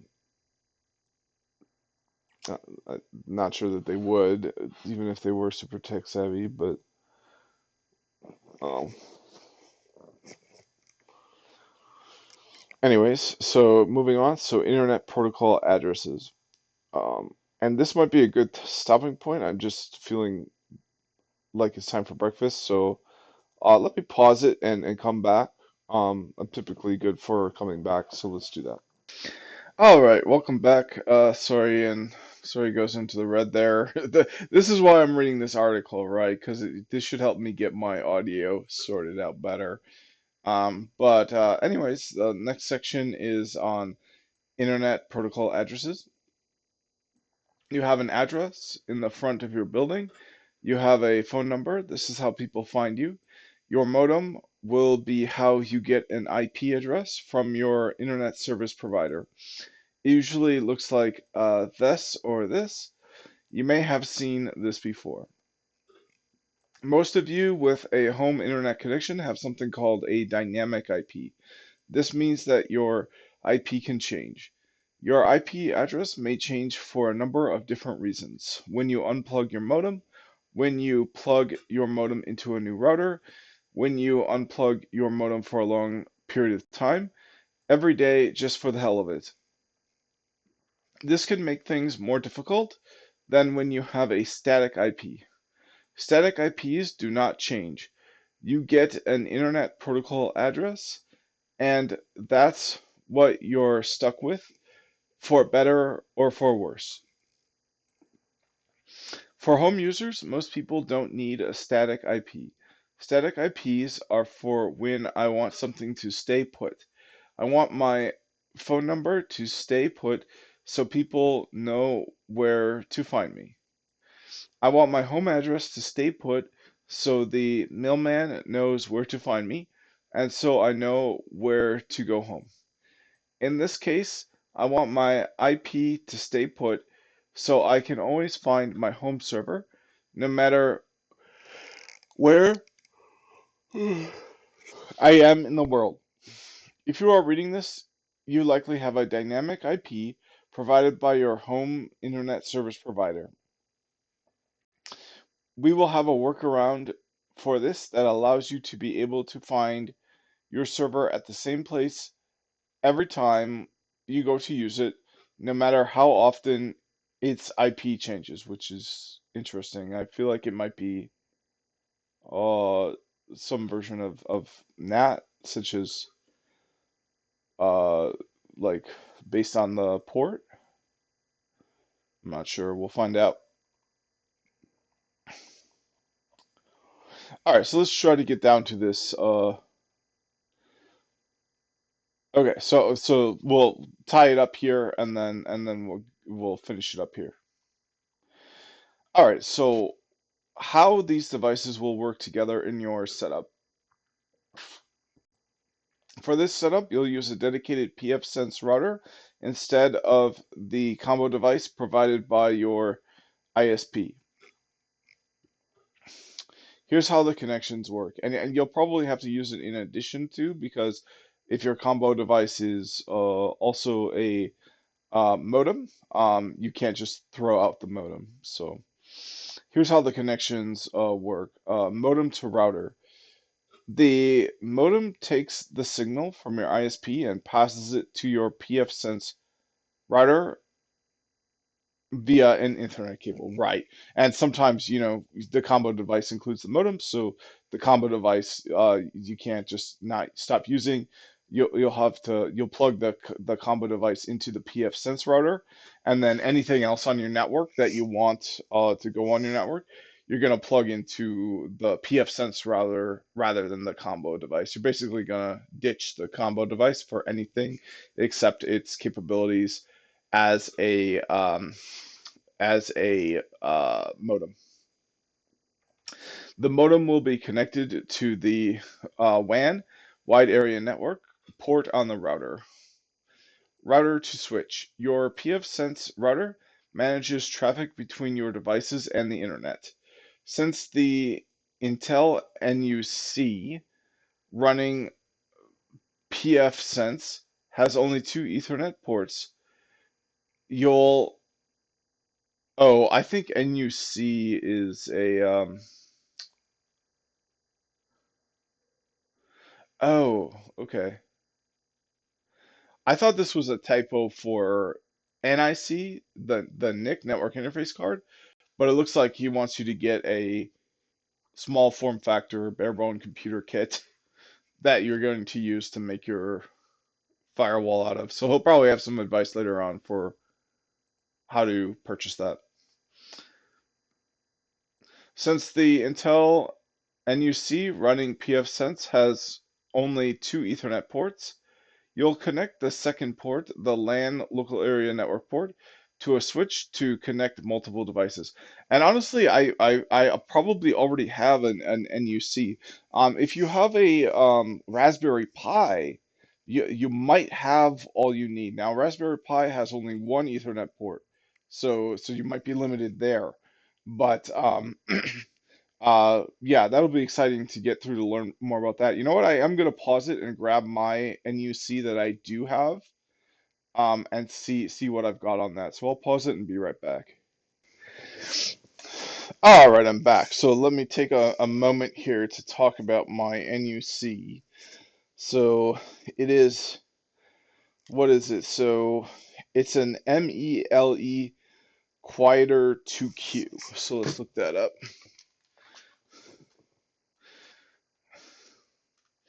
That's some of the cool stuff about these do-it-yourself projects. Is sometimes you already have everything you need. You don't have to run out and buy stuff, especially if you just want things up and running. You don't care about things necessarily being like you can go out and get like amp things up and get things working better later.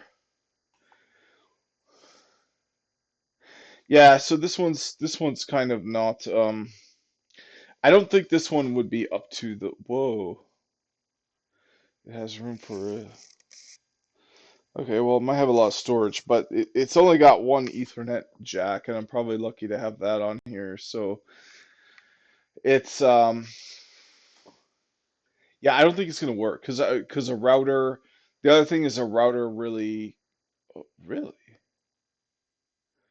SSD up to Oh, I wonder if I can crack this open and take the 4 TB SSD out of there. That would be awesome.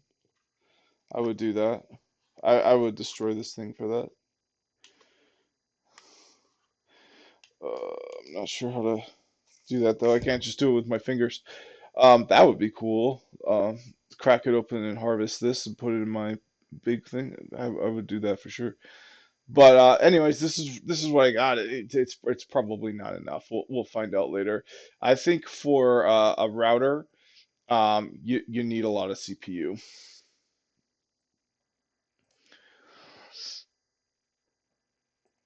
All right. So yeah, so that's there we go. So yeah, so you'll connect this. So you need to oh yeah, you need at least two Ethernet ports. More will save you from having to buy the switch. Um, so the nicer you go on the NUC. In fact, you might even be able to buy a uh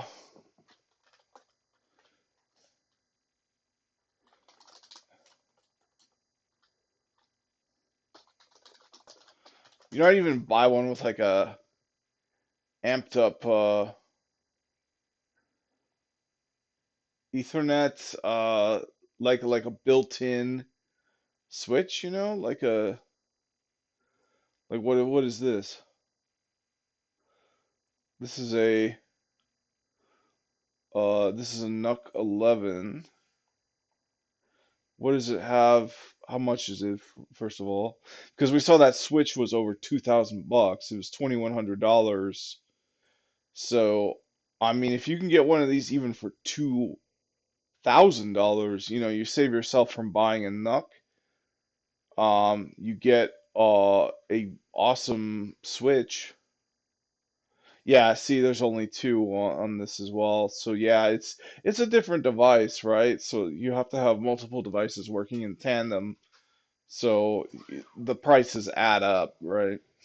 And that's not necessarily even a bad thing, right? Because like say you want to upgrade something, you don't have to throw out your whole setup. You can just upgrade that single piece. So you can start with the $15 one, and then it's like, oh, I want to set up phones, I want to set up all this.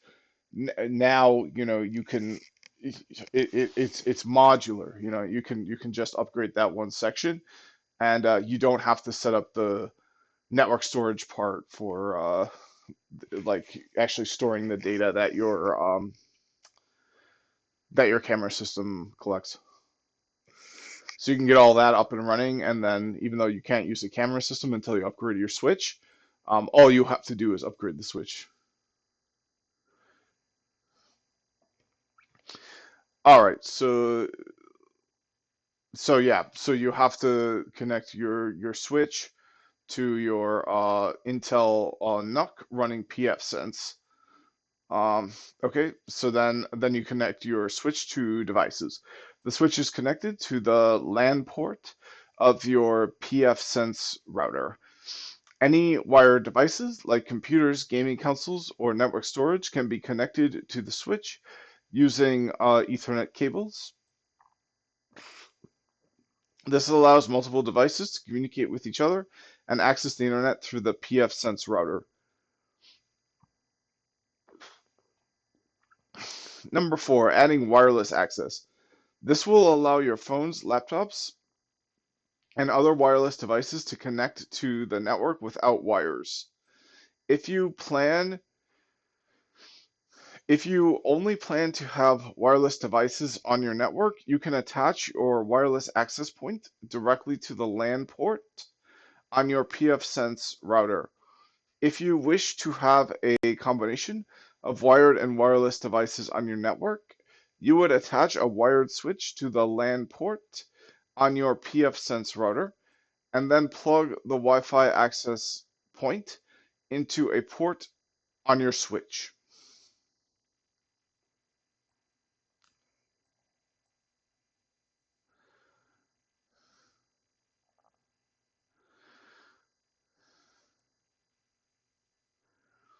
Yeah, that's if you only plan wireless.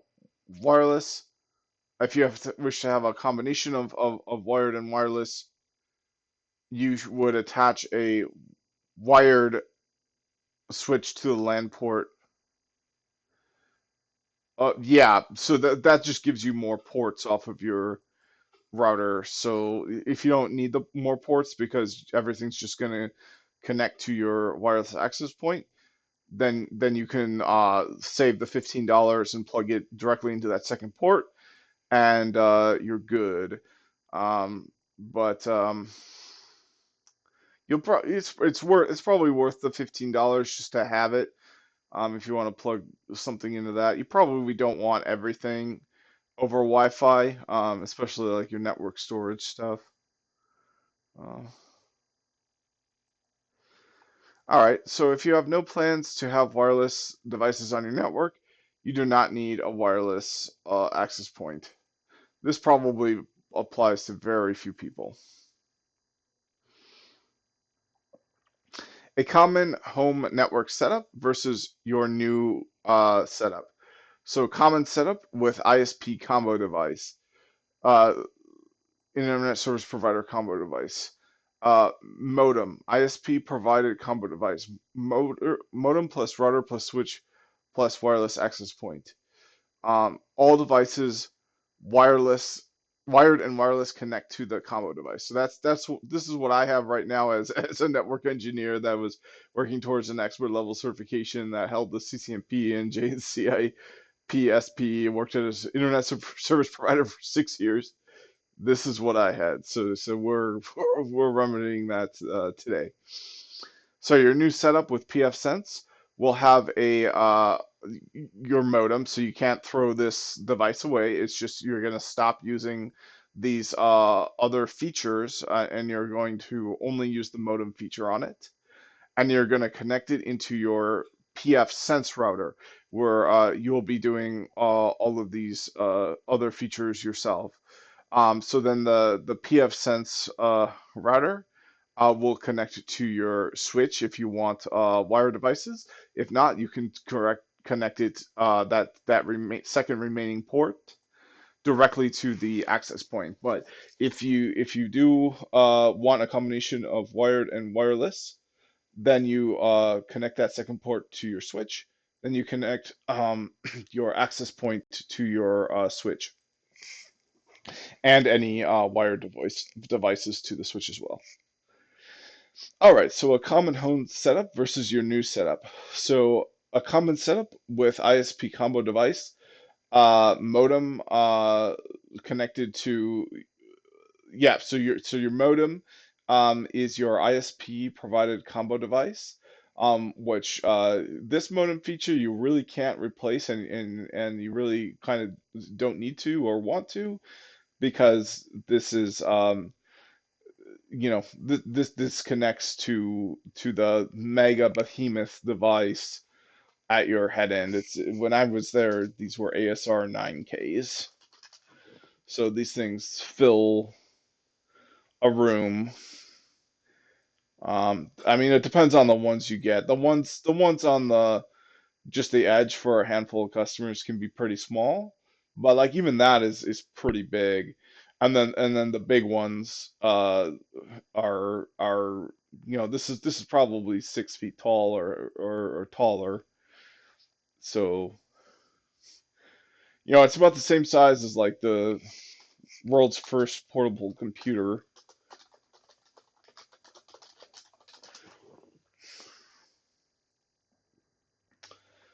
Oh, I thought the world's first portable computer was portable in the sense that you could put it on a truck and carry it that way. Well,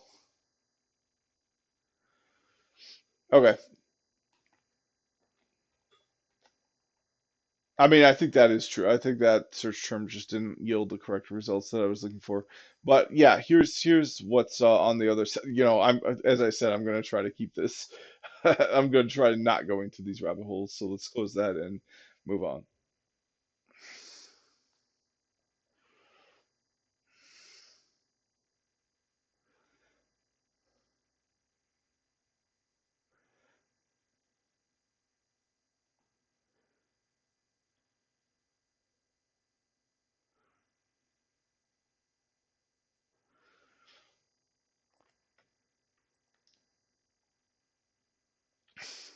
Okay, so this is one way you can do it is you take that device that they give you.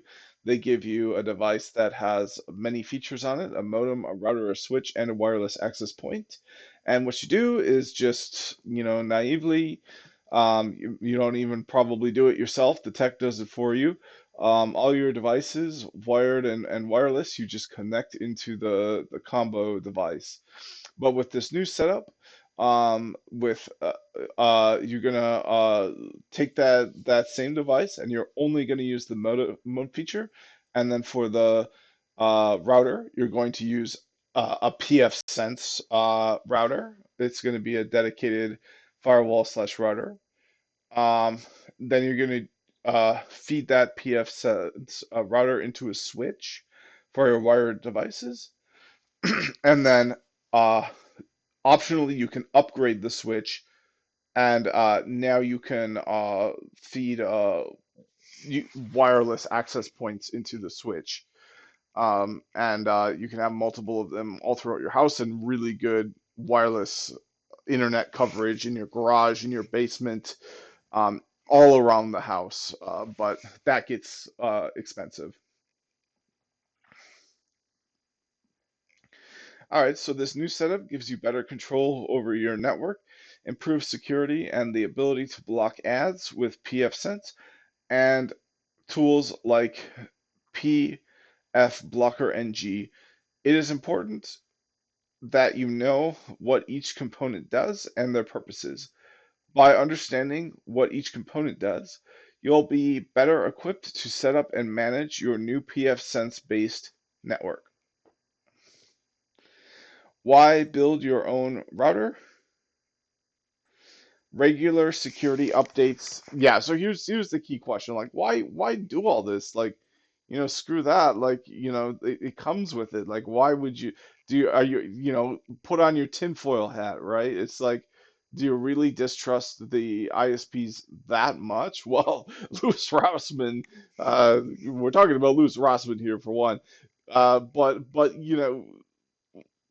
the answer can certainly be, I mean, yeah, like, and this is why. So why would you build your own router? You get regular security out updates, and then you get a new feature that doesn't come with this.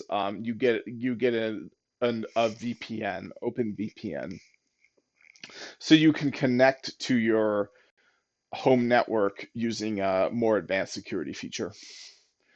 Let's start at the very beginning with OpenVPN. We are not opening ports to the internet for anything except for receiving self-hosted mail.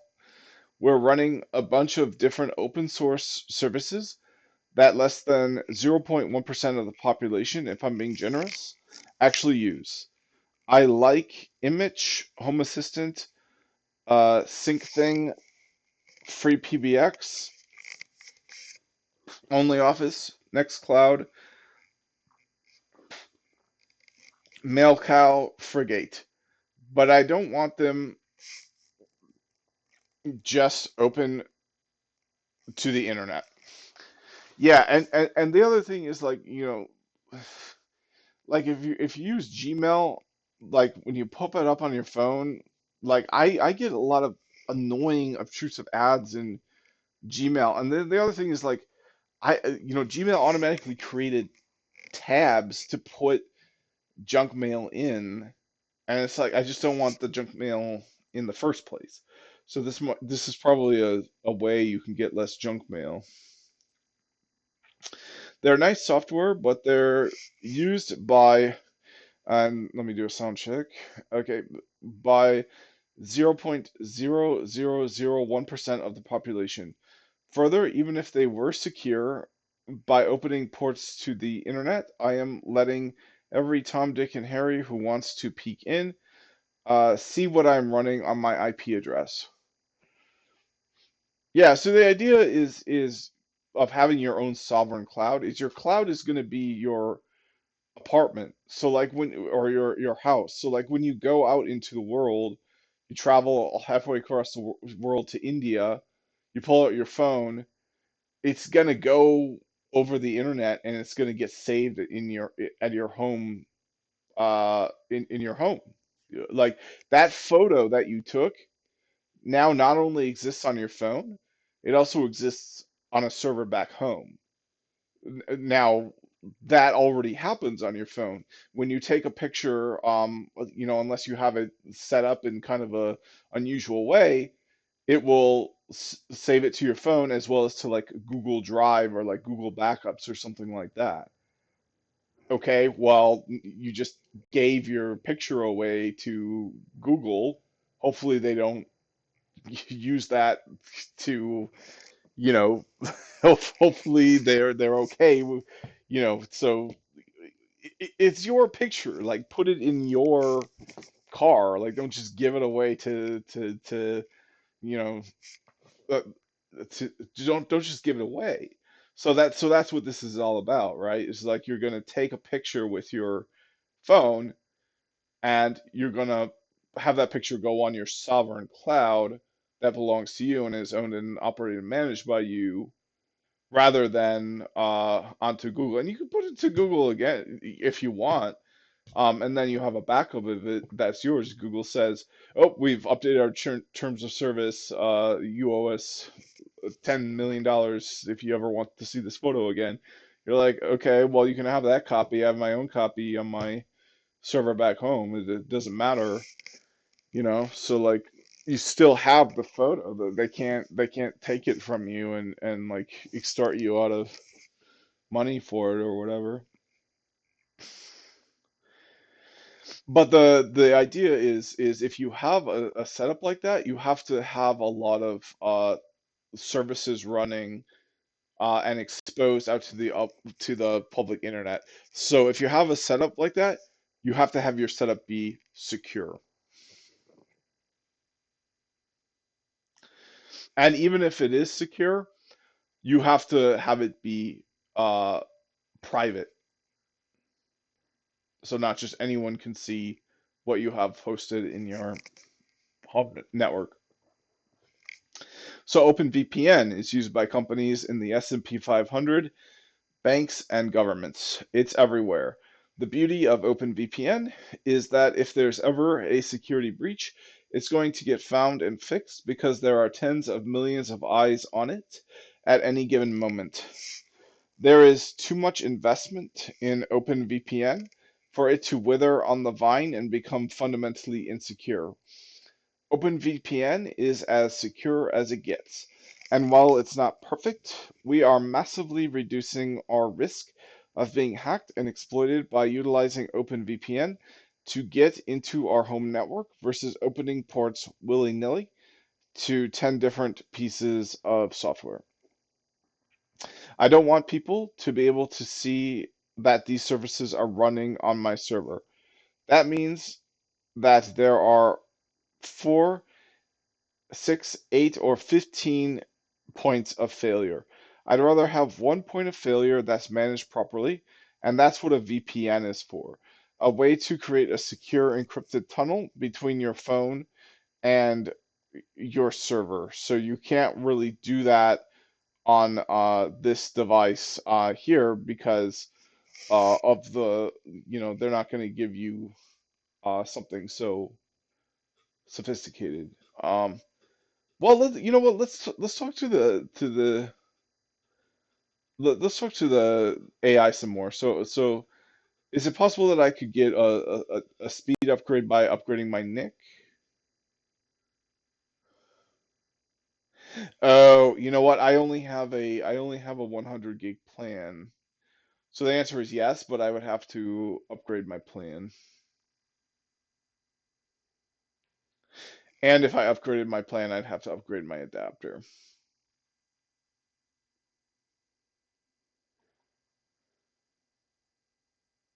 All right.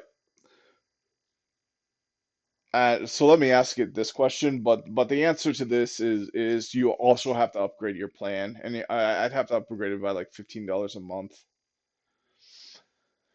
And even my upgrade from $15 a month, that would just take it to 1 gig. So to get a plan where I need to upgrade my hardware on my computer,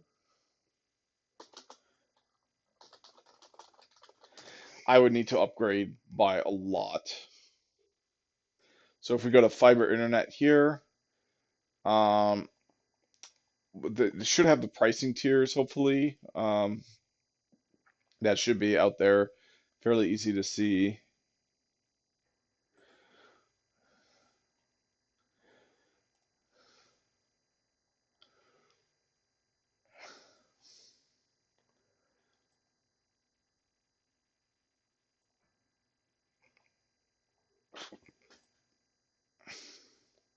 Ah, here it is. So this is so what I have is, oh, that's interesting. Oh, this must be for their DOCSIS. Oh no, it is for fiber. Okay. Well, I guess this is the plan I have, the 500 plan. It's just they give you a little extra for what you pay for it because they don't want you to get mad at them for not giving you a gig. So yeah, that's the plan I have. So I could upgrade to the full gig um with only paying extra per month. I'm not sure how much extra per month it would be.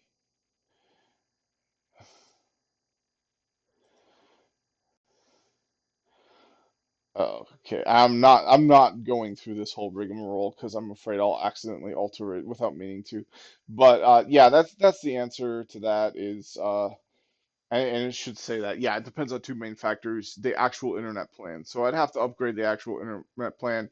I probably would consider at some point going to 1 Gbps if I ever got annoyed with things uploading and downloading annoyingly because man, the performance boost I got upgrading from my Spectrum Enterprise home plan to which was on DOCSIS, so like asymmetrical speeds. I was lucky to get 11 megabits up, which meant if I took a video recording of my band performance, which could be like 3 hours of video, it would take like 20 hours to upload. It would take well over overnight. It would take 8 hours, and it's just like this is not like this doesn't work. Like I can't believe I was able to like hold down remote jobs on that connection, but for a long time I was, and but if you want to do but so I actually ended up paying $15 less per month to get 600 symmetrical, an upgrade from 40. So an order of magnitude of two cost me less. That's just crazy. But it depends on what you have. If they don't have any fiber optic cables coming to your place, then you can't do that.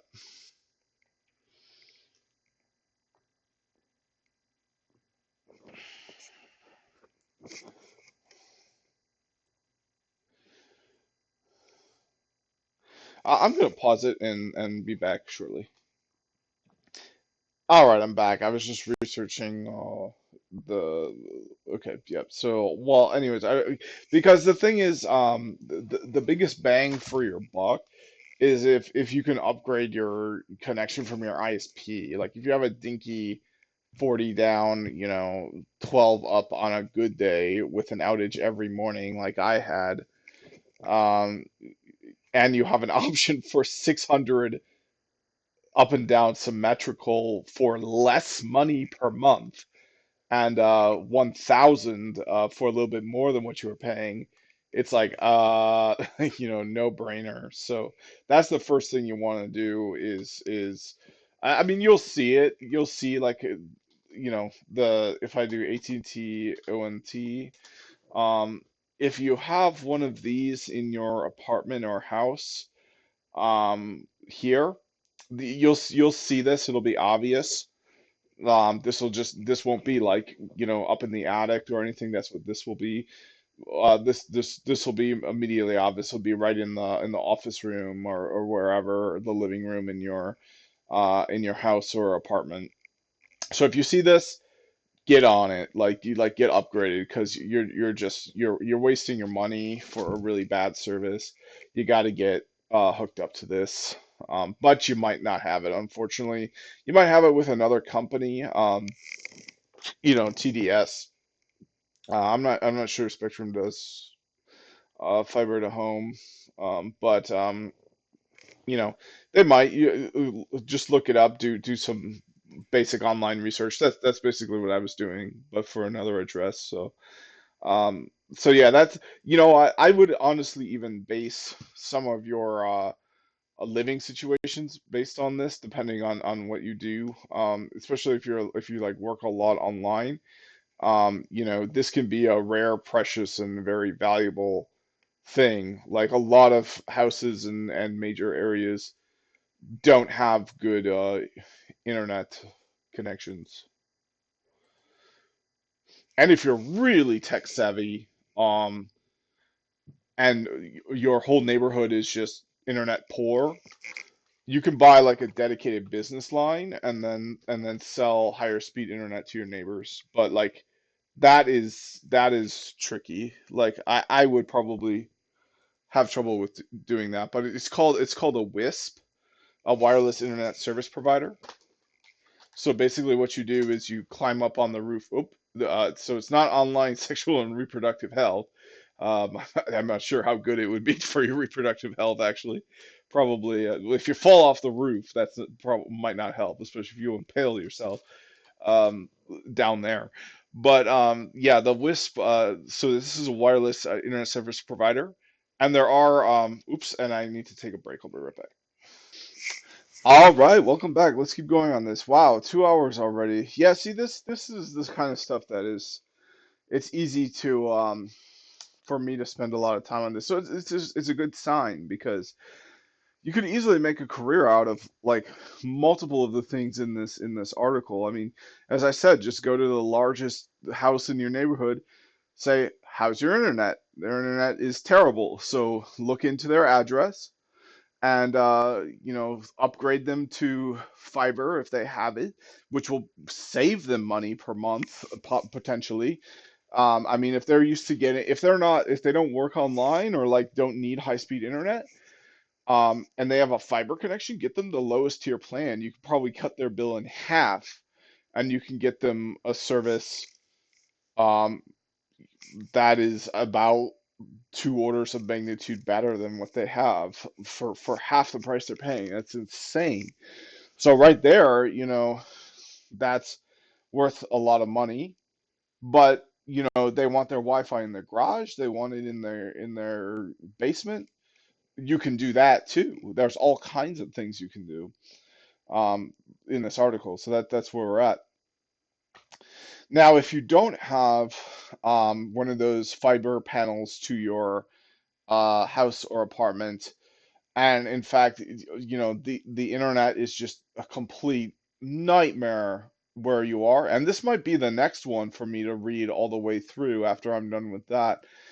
Just go to w startyourown.isp.com, and it'll teach you how to start a wireless ISP. So all that means is you climb on the roof of your house, and you put wireless gear up there, and then your neighbors put wireless gear up on their roofs, and then you charge them, and they can get low latency connections and speeds, up to 150 megabits per second.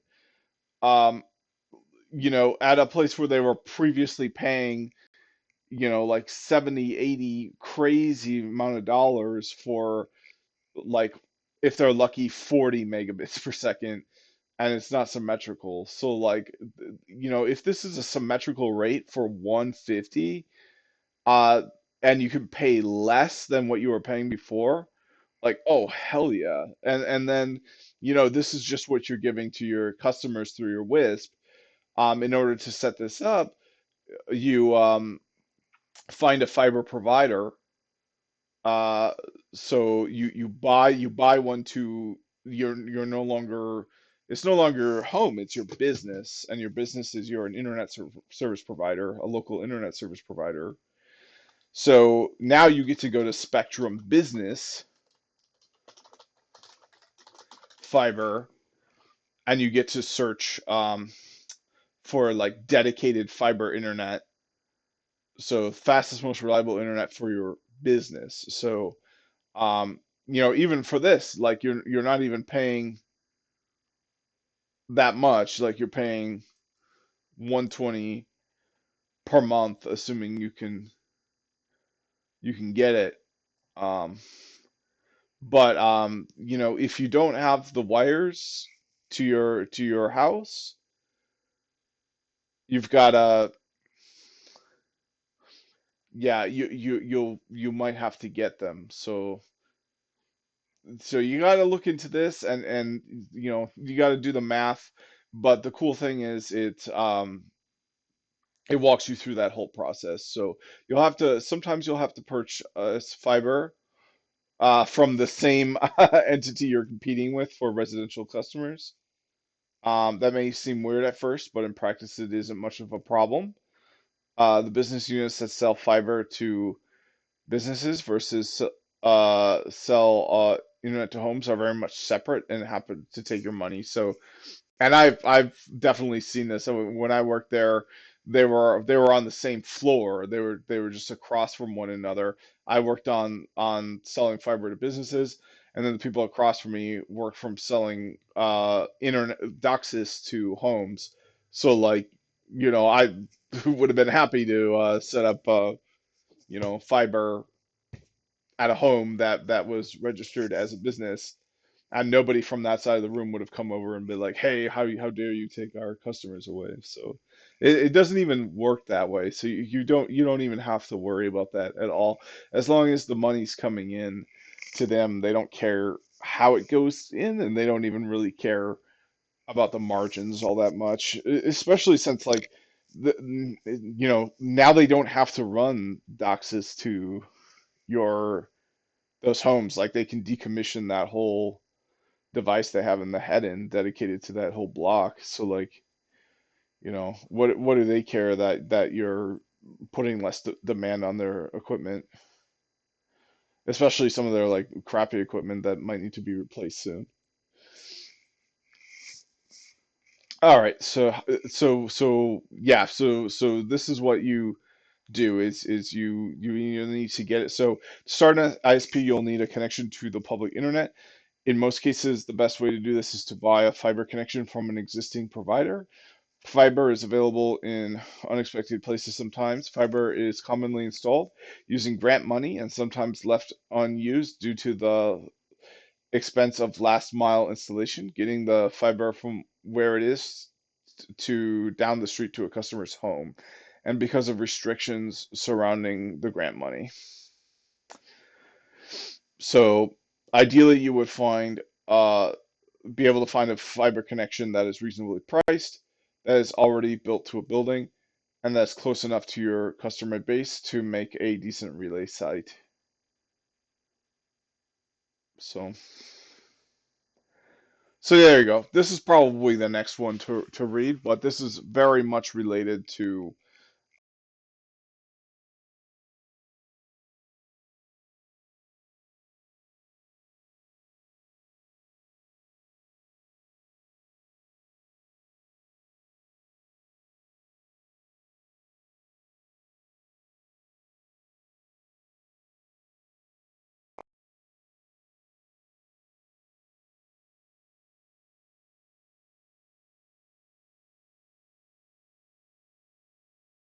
Oh, yeah, sorry about that. So, as I said, audio is an ongoing challenge, especially for me.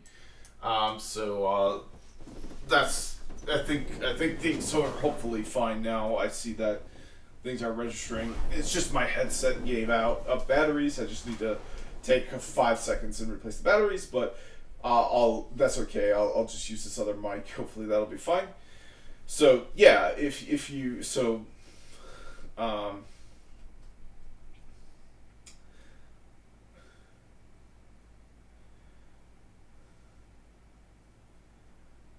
yeah, okay. So I finished reading up until here. So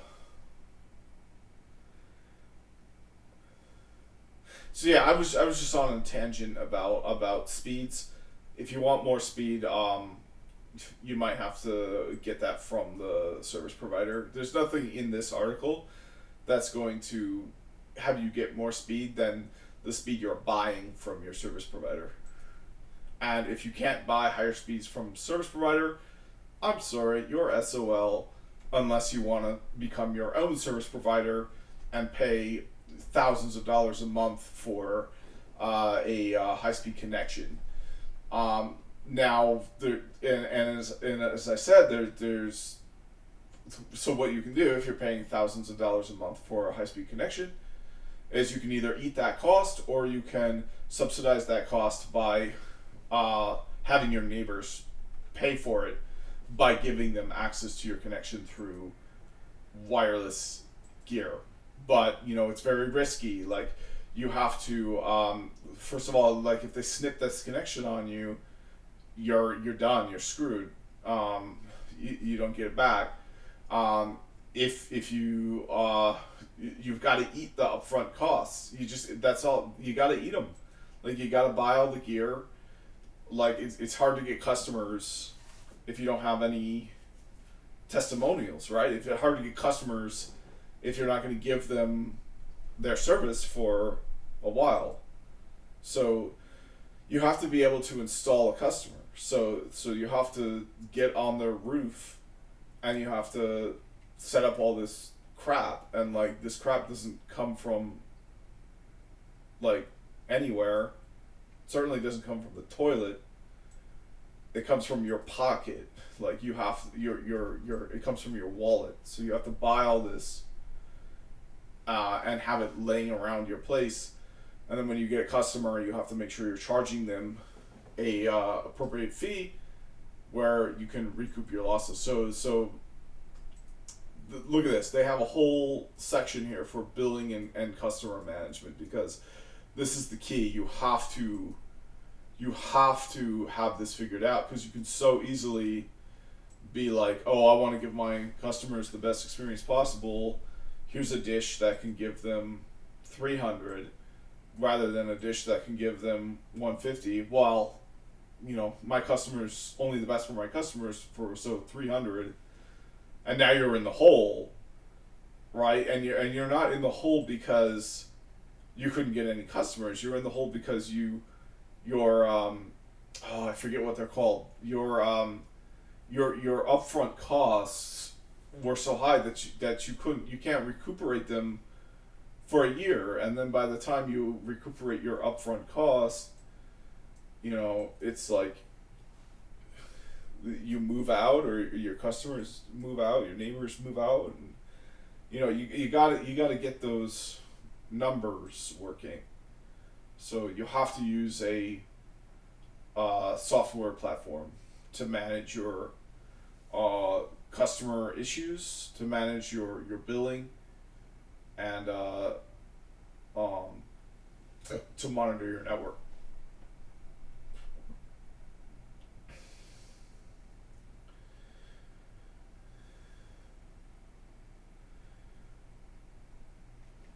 Yeah, so this is a great site. This might be the one to read next. Alright, so anyway, moving on. So why can't I buy a $30 router at Walmart? So the short answer is you can. The long answer is you probably don't want to, because short lifespan and firmware updates. Consumer routers you find in stores may offer features like OpenVPN, but the problem is that many stop receiving updates shortly after you buy them. Why can't you just fix that? Oh crap. Oh, this is the router I was using for a while. Okay.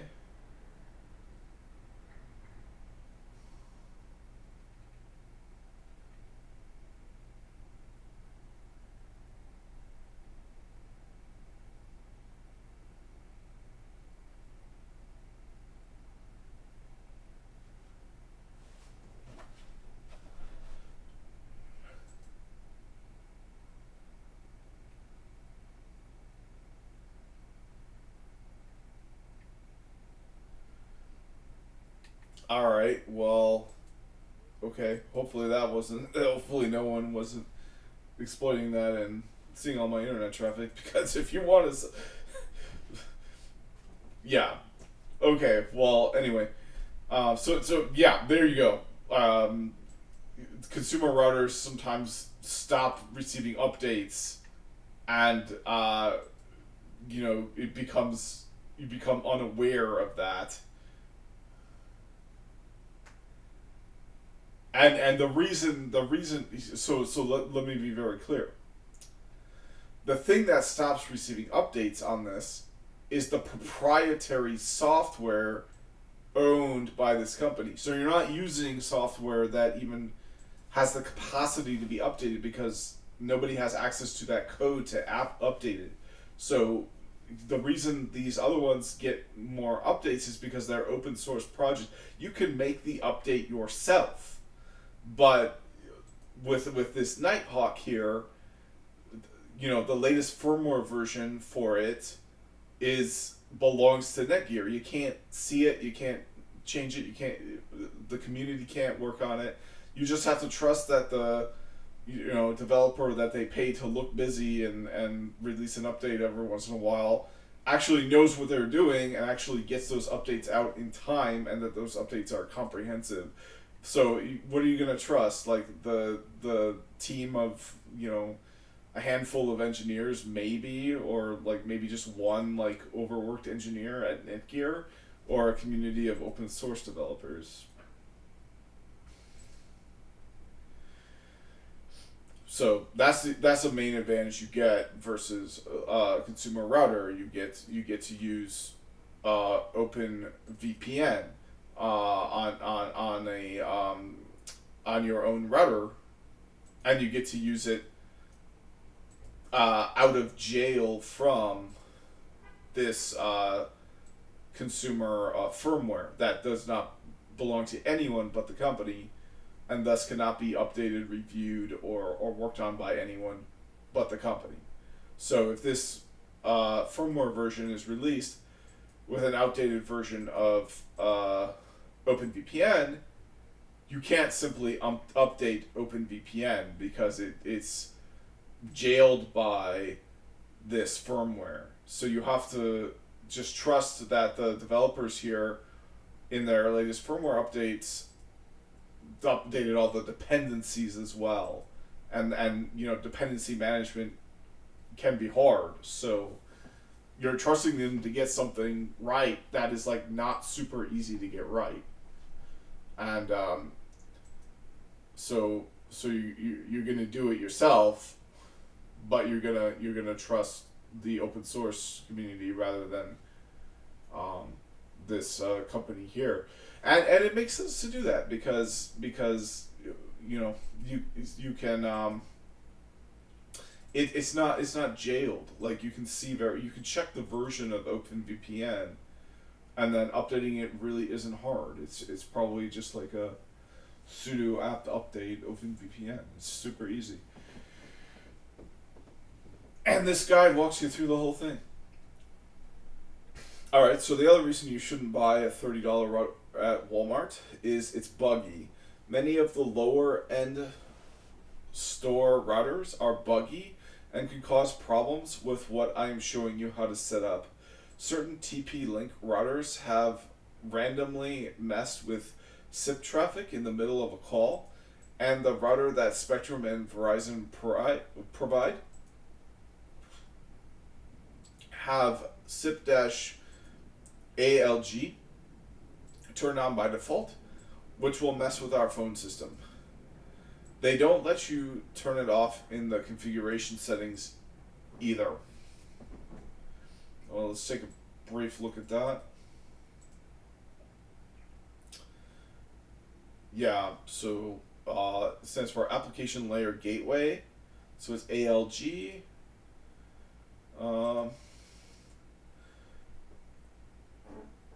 And yeah, they don't even let you turn it off at all. So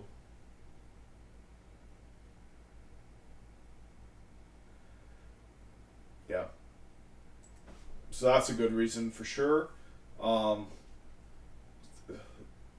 so back to my point, using a router where you are at the mercy of the manufacturer to provide you with updated firmware. Yeah, so that is a good reason, right? You break it out of jail.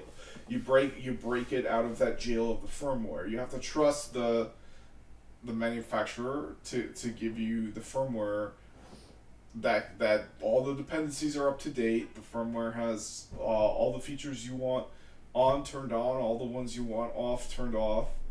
You know, you can't, and you have to trust them to do that without being able to verify their work. So using a router where you are at the mercy of the manufacturer to provide you with updated firmware, I'll do a sound check here, leaves you vulnerable to security risks as new exploits are discovered. For example, 3 years down the line, there might be a very important update for OpenVPN, but your router's manufacturer might have stopped supporting your model after just 6 months. Now you're screwed. You have to buy a new model.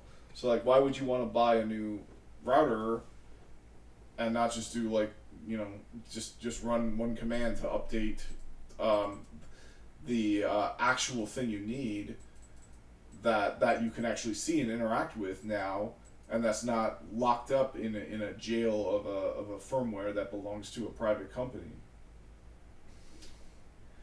So you increase. So the other reason you don't want to buy a $30 router at Walmart is increased likelihood of getting hacked over time.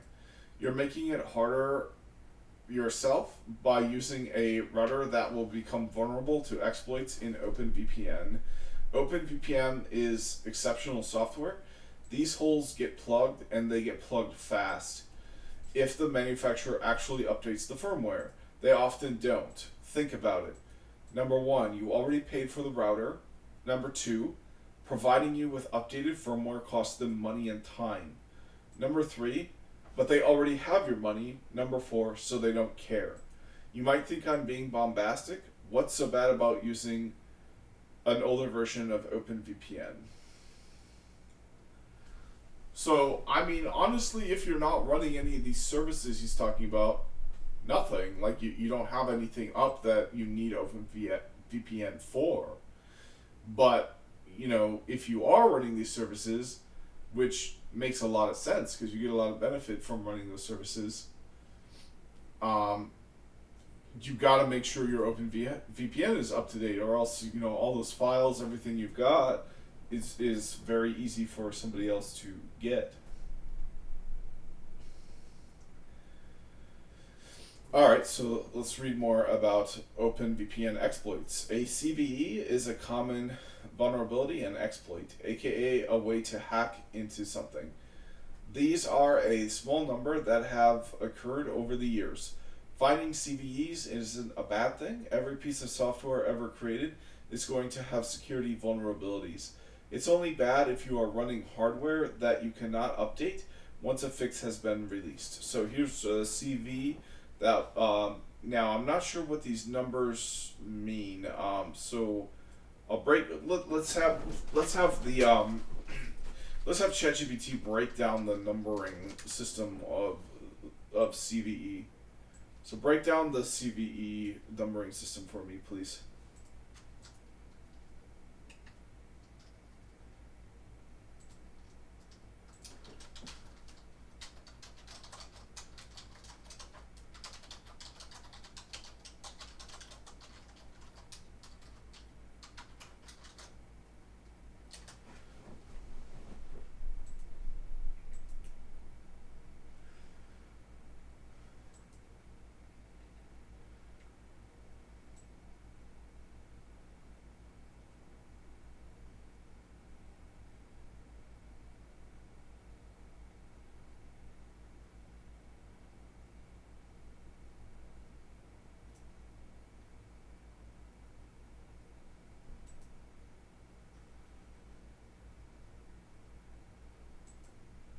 Yeah, it'd be nice to plug in my.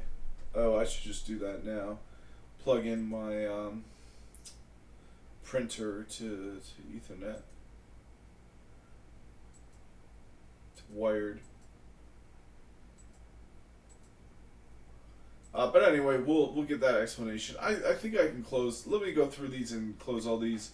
This one I might want to keep open because this I think this makes sense to read through. Next, these are the NUCs. We'll get there later.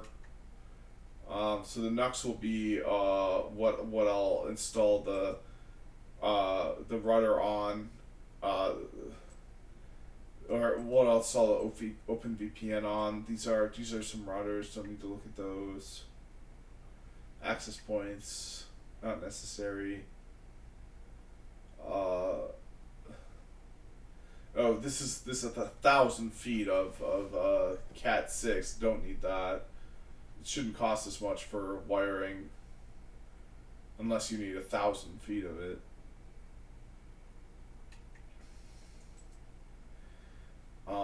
And then this is a 10 gig graphics card. So this might be worth it for my internal storage to my device, but accessing things over the cloud, this doesn't make any sense. Okay, so then there's more options to choose. Oh, here's that really expensive switch.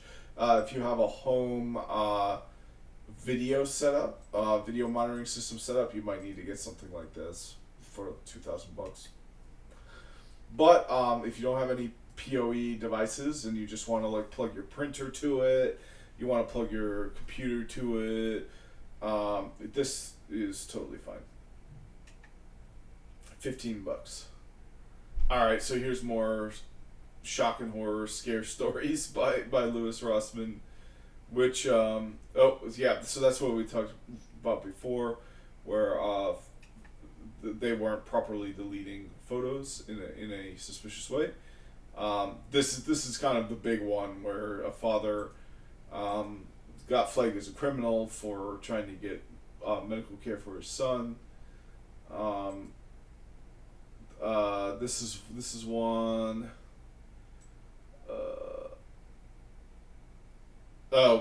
Where basically all your artwork and stuff is going to be used for AI training, which is going to replace you. So it's going to be impossible to make a living as an artist, or if it isn't already, which it is. Okay, so installer server LVM. I guess I'm not sure what this is. Oh, these are your drives. You actually have to guess which drive is yours because you can't see them. Welcome to the wonderful. Oh, okay. This will come later when he talks about the gripes of open source software. Yeah, yeah. So we'll get to that later. Probably. Yep. This will come later. These are just examples of how much of a headache it can be to use these open source tools that really aren't designed for non-technical experts to use. And this might be a good read at some point, because this is an example of who this article is dedicated to, writing in a way that the author found, that Louis Rossmann found inspiring. So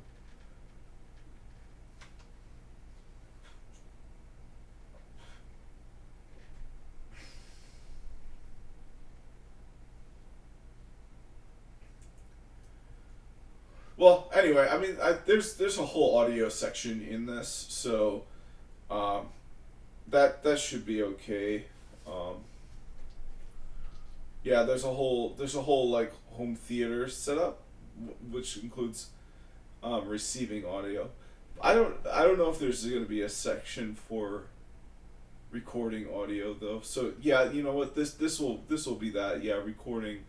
This will be a recording thing to read about, but it might be far out of date. I'm not sure why it's listed. It's listed as I think it's listed as a tribute to this person, so.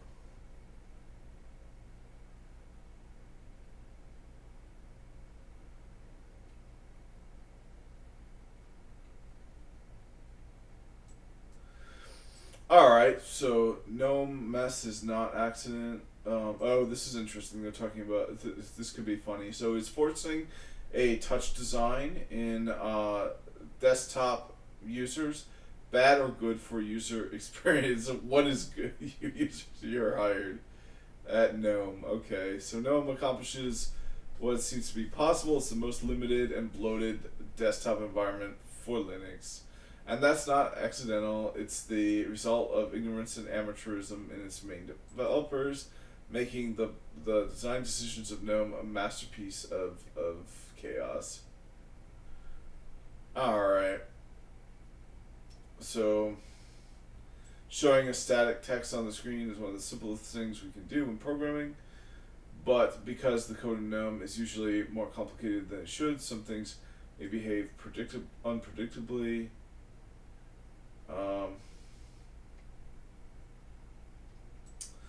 For instance, settings application may fail to show the GNOME version. This was reported a year ago and still hasn't been fixed. Oh man. Well, I feel like that would be easy because it belongs right here, right? Oh. I guess it would belong down here. Anyway. GNOME is a case study in poor performance.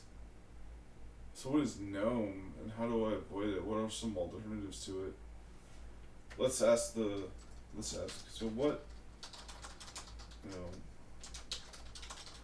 How do I avoid it? What are some alternatives to it? Alright, so this is a good question, I think. So it'll think on that for a bit.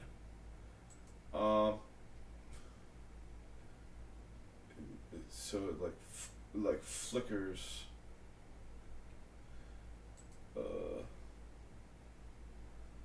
Doesn't stutter. Well, I guess I don't need to know more about why this is bad, especially if I can just avoid it. Alright, so let me try to close some of these other ones. So missing. Oh yeah, this is a example of a form person being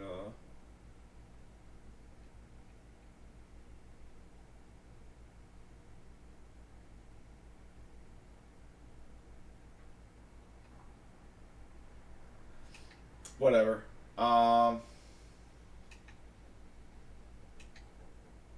Okay. Oh, this is arbitration. Yeah, I looked at that earlier.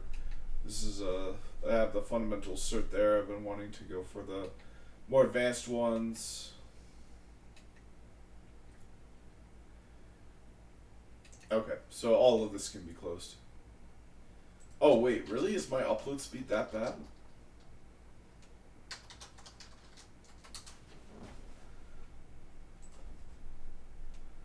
I guess my upload got hosed.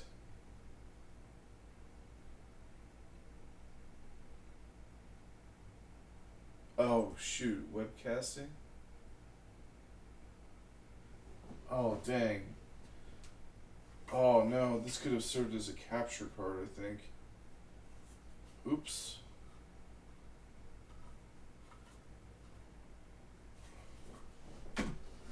Well,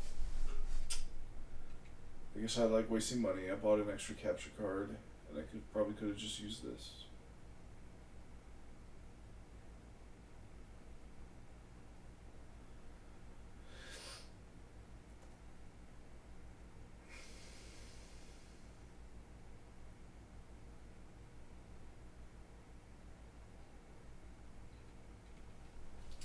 Oh well. Okay, so moving on. Oh yeah, why is my upload tanked? Well, I guess it's kind of a weird hour of the day. Oh no, it's not. It's fine. It's probably just a glitch because I moved off.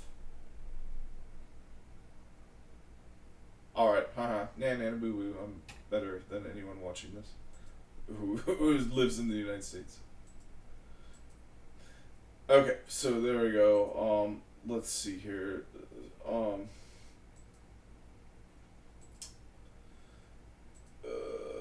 okay, so yeah, we're gonna get the explanation for this numbering system here from ChatGPT. So let's go to that and get that.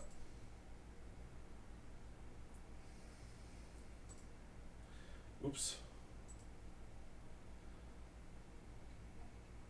Oh, yeah, and I am curious. So, Linkspace, okay.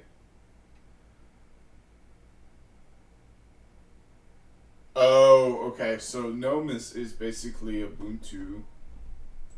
Or sorry, yeah, Ubuntu. Uh,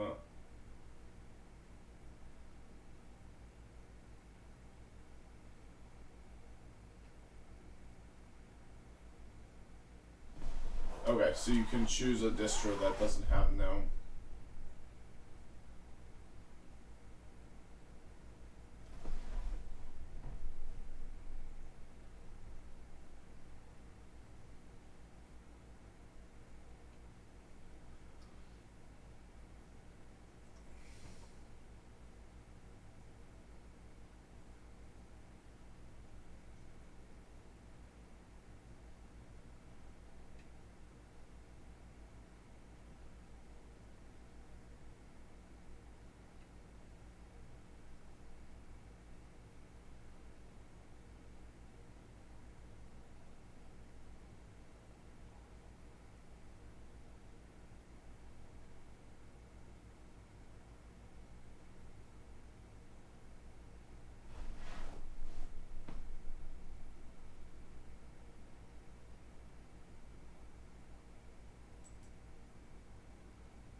All right. So yeah, the numbering system. So they follow a straightforward format, but could be confusing at first glance. So CVE stands for Common Vulnerabilities and Exposures. Then it's followed by the year, and then that's all you get for the date. It's just the year. The rest is a unique ID assigned to uniquely identify that particular vulnerability. So all you get for when it occurred was the year when it was first detected, and then you get the ID assigned to that vulnerability. So you don't even get information about like what that vulnerability might be or like what category it belongs to.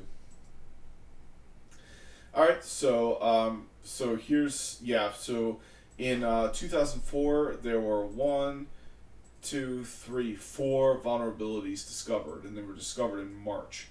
So multiple vulnerabilities were found, mainly affecting OpenVPN's client side on Windows, Android, so it affects all your phones, iOS, whether you have an Apple or an Android, it'll affect it, Mac OS, and BSD.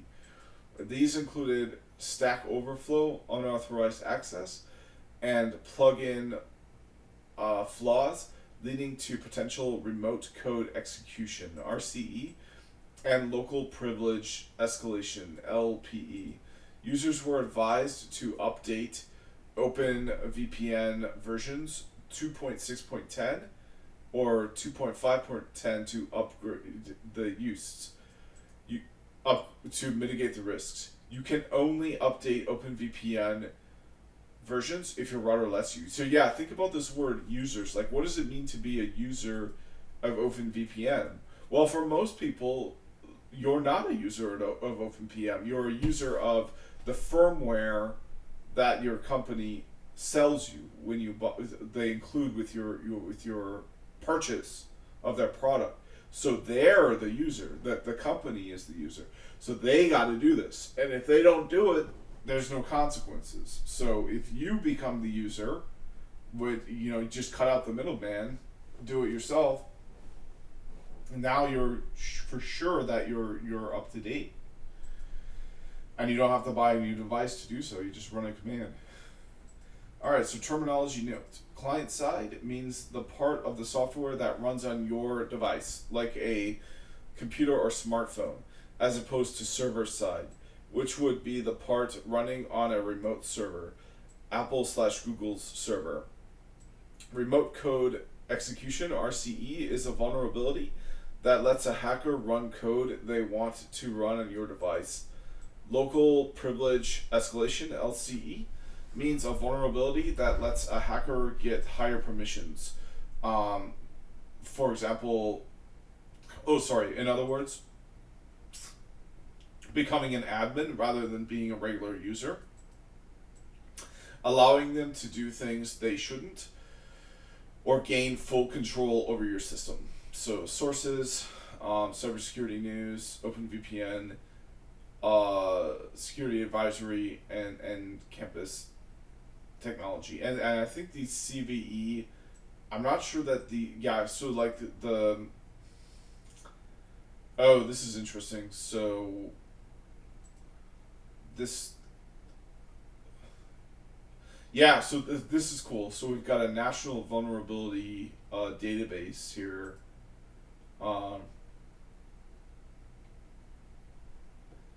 Okay, so we can see the new ones.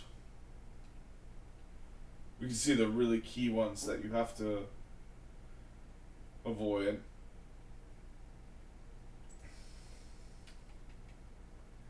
But let's look briefly at all of these sources. So, cybersecurity news is the source. See, I think there's better sources than this. I mean, the OpenVPN itself site, that's a pretty darn good source. But, these are news articles. So, like, I think this is a pretty good source.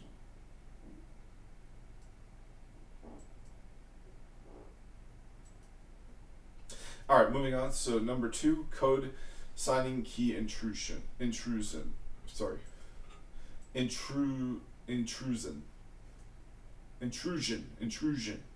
OpenVPN 2.5.8. So if you're even and there's no CVE number for that. But this was discovered in 2022, which, for most people, you might not have updated your firmware, and it's not even about whether the manufacturer of your device did it. Did you do it? Like, did you update the firmware? You need to get in the habit of doing that, and if you have your own setup, you're probably more likely to do that, and in fact you can set it up to do it automatically. So in December of 2022, an intrusion was detected involving OpenVPN version 2.5.8.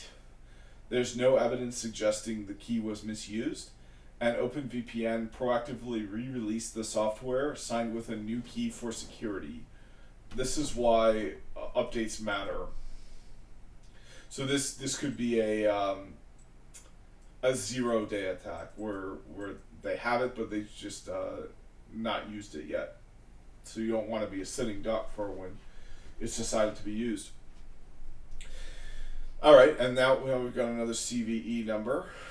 So this was in February 2022. Enabled authentication bypass in external authentication plugins when more than one of them makes use of deferred authentication replies, which allows an external user to be granted access with only partially correct credentials, aka I can have a sawed-off copy of your house key and still get in. Yeah, so that's a big one, and it may seem like it's old, but even a brand new router on the shelf today, it's jailed behind that firmware, so you don't even know if they're using a up-to-date version of OpenVPN, assuming they even have that feature. They probably don't. So more vulnerabilities in 2020. These vulnerabilities affected OpenVPN access server with risks of information leakage and potential denial of service. Patches were released fast to address these security issues, which requires you have a router that allows you to continue updating it after the manufacturer has given you the middle finger and told you to buy a new one.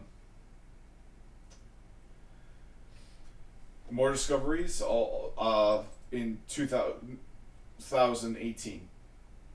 A denial of service vulnerability in OpenVPN's handling of authentication processes, potentially allowing hackers to disrupt services, was patched. By building your own router using pfSense, an open source firewall, and an Intel NUC for the hardware, you guarantee long-term support.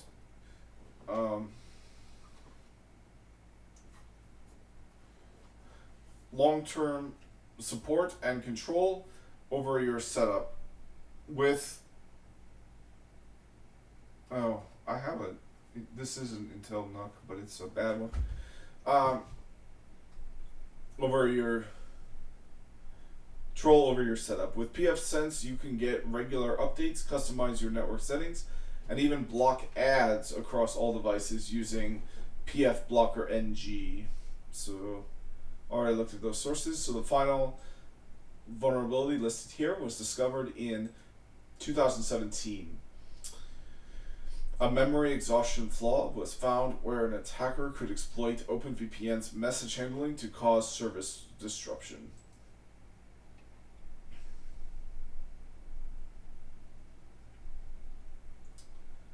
Alright, let me get down to this major section here, building our own router. I think that it's, so that's the major section here. So let me finish out this whole thing, and we'll get down there, and that'll be the end of this video. So next section, guaranteed long-term compatibility and updates. Even a cheap 10-year-old desktop PC can be a good router for the next 10 years, as long as it has a good network interface card. If it runs out of RAM or new network technologies come out, you won't throw it away. You'll buy a new network card for $40 or more RAM at a yard sale. 10 years from now, going from 2 GB of RAM to 8 will probably cost less than $10. Using a standard x86 PC as a router with known good interface cards means you are less likely to encounter compatibility or longevity issues when using any of these open source router systems. It gives you more control, and if you're reading this, you probably have an old desktop PC in the garage or closet you're not using anyway. Get it 2 good network interface cards and come back and commission. I don't have that. I have some old laptops. I have one old laptop, but I generally use and abuse my equipment, so I generally don't have old, pristine, mint condition things laying around.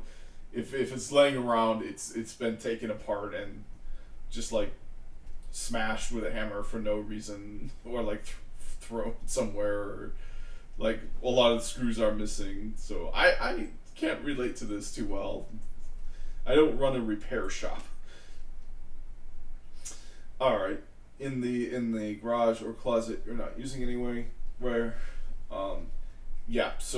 but you know, you can come up with something like this pretty easily. So if we go to Discount Electronics,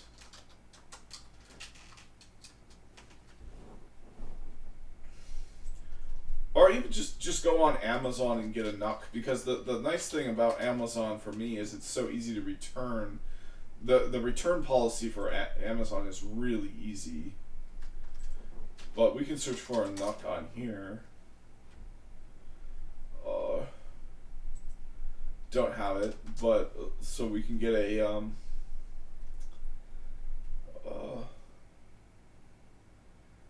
like a mini microcomputer.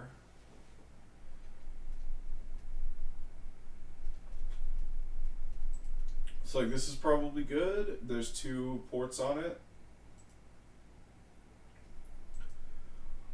Yeah, this is probably a good one. It's got serial ports. I don't know what you need that for.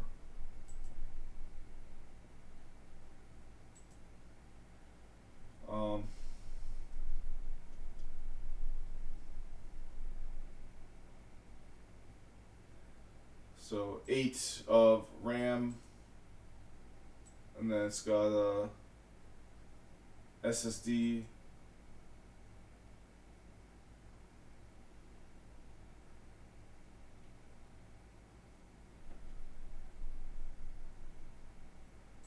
Two ports.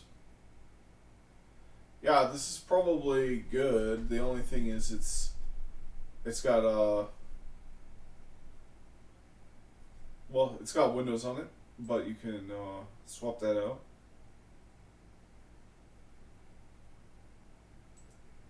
Oh, and you can buy it new for $1,000.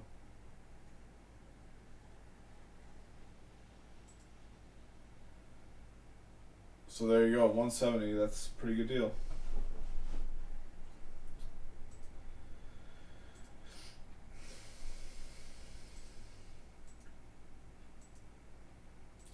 And it's fanless, so it's really quiet, which is nice. If you like quiet like I do. Yeah, this would be pretty much perfect. This would be exactly what you need. Alright, well. Okay, but what about OpenWRT? There are open source packages like OpenWRT doing the Lord's work to keep these routers going. This is a good project run by good people. I do not want to denigrate them in any way. What I am about to say is in no way their fault. They do their best to keep routers running with their firmware as long as possible, but eventually it becomes too difficult or untenable to provide updates for older chipsets and hardware, and they fall off the list. Those old routers only work with older versions of OpenWRT, but it is a lot of work to support hundreds of different makes and models, all using their own specific hardware. When we build a router using a standard computer, we can install router software like pfSense or OpenSense or OPNSense, which means the chances of our hardware not getting updates / not being supported shrinks to almost nothing. These open source projects do not have to support a gazillion different hardware configurations. They support x86, and if you have x86, most normal desktop computers are x86, you're good. So this is probably, I think this is x86. Let's see. I don't know. I mean, it runs 11. It's Intel Gold. Is that x86? What is x86? Well, let's ask the AI. First, let's go back. Okay, and then we'll say, what is x86? Is this x86?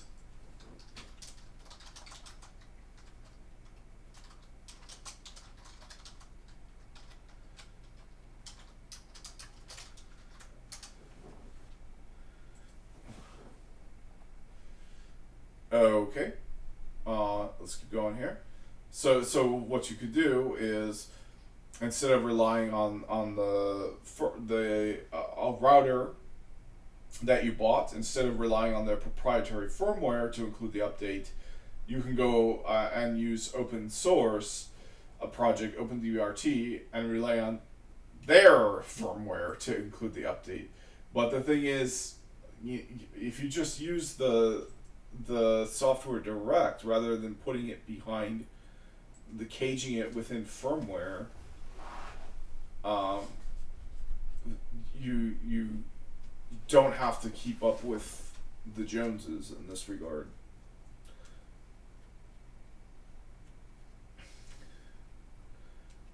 You're basically just like splitting it all apart, right? And you're like putting the guts out in a way where you can access it, because like, these boards, right, they contain a lot more sophistication than just a basic motherboard with some RAM and storage that you need to run Linux. But that sophistication requires firmware. Like that's a lot of what the firmware is doing. So if you just toss out that sophistication and then have more devices connected together with devices with wires with your switch, you can directly access the things that you need to make sure are up to date. You don't have to access them through a jailkeeper, whether that is through an open source project to maintain and update the open source jailkeepers, or whether it's a jailkeeper that completely belongs to the company and there's nothing you can't even see what that code looks like. Alright, so there we go. So what is x86? It's a family of CPU, so it's the CPU. It is x86. Cool. Yeah. Standard Windows capable PC. The same architecture family. Yeah.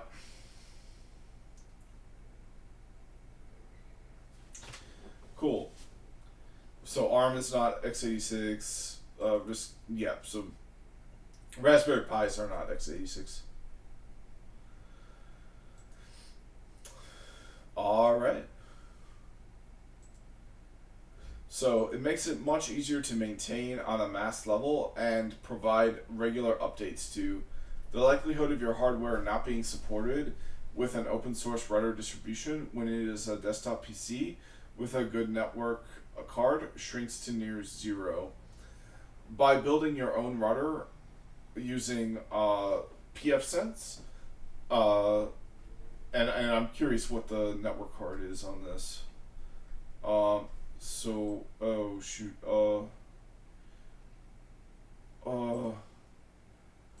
What's the network card on that device?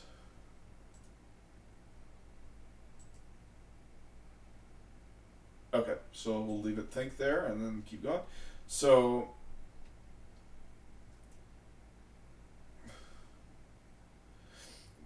by building your own router using pfSense, an open source firewall, and an Intel NUC for the hardware, you make sure long-term support and control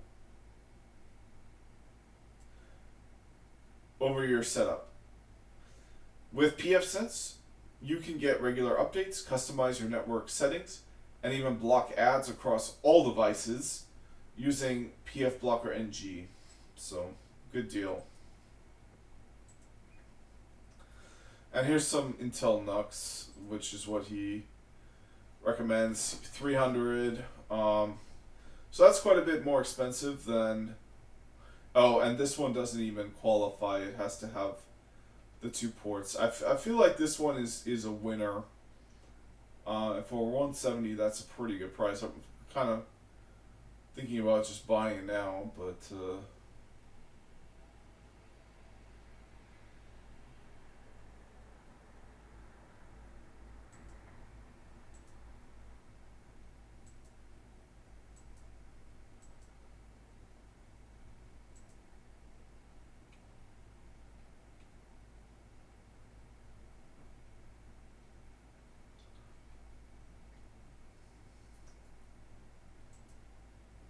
Still thinking? Oh my god. Taking forever. Alright, well, that's it. So, that's going to be it for this video. When I come back, I'll start up here. So, I'll put this part in the link. And, okay, so what kind of, yeah, it doesn't do that. It only says, key Intel. Yeah, so it's probably just a Intel like that, but yeah, you have to. I don't know what he means by a good NIC card. So, what's the cheapest? So Okay, so here's a question. So let's say I'm building a home router. Like, what? How cheap do you think I could do that for? Do you think I could do it for under $100?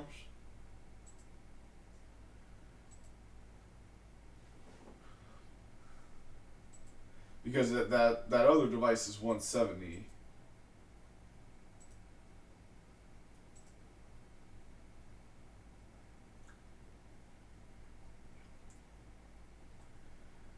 Yeah, so it came up with the same idea. So this would be a NUC.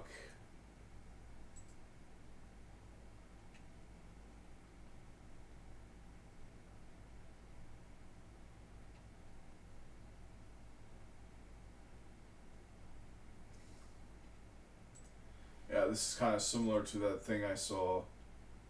Oh, but this has some more ports. Okay, so I'm glad I didn't just buy that other thing because. Oh, but this comes empty with no RAM or SSD. But it has a lot of ports.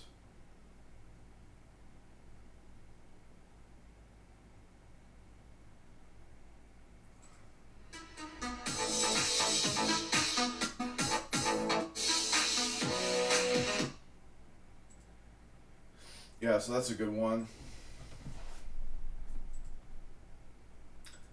But like, how much is like just a motherboard?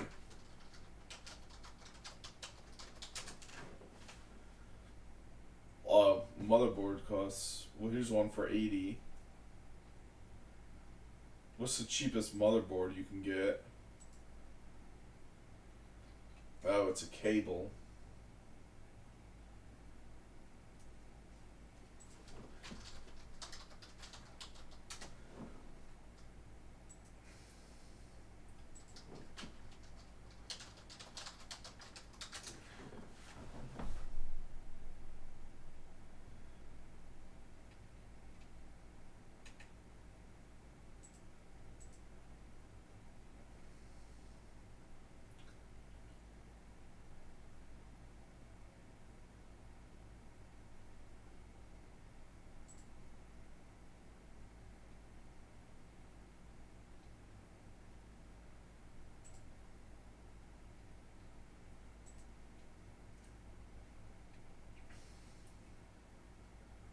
Yeah, so this one is still kind of the winner. Especially if it's upgradable.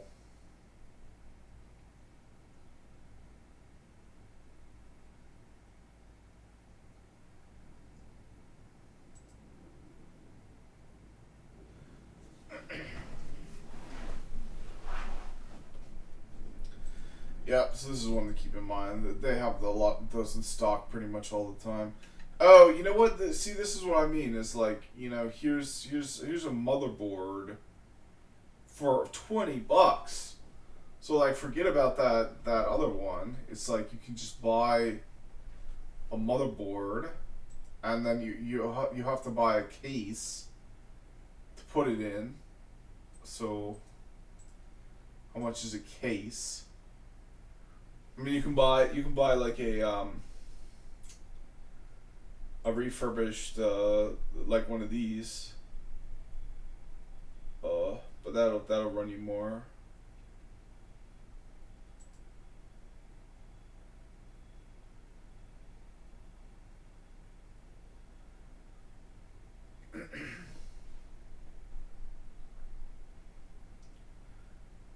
Yeah, you'll have to buy a power supply. You have to buy all of these individually.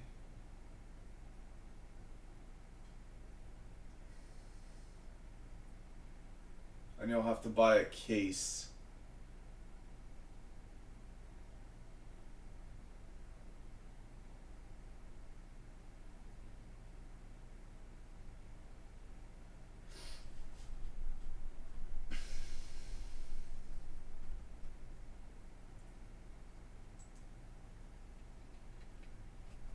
So, power supply, that's $20, so you're in business there.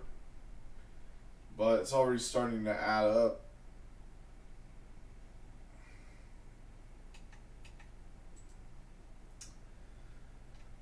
So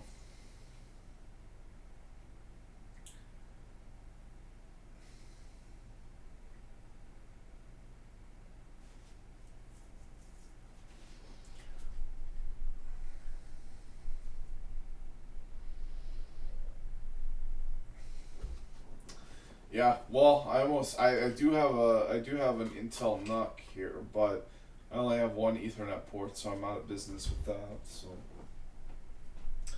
but yeah, you need 2 to 4. I mean, he'll get into it. He'll get into it for sure.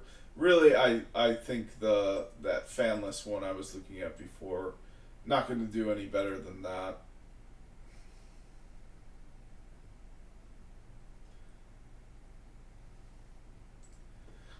This is the way to go for sure.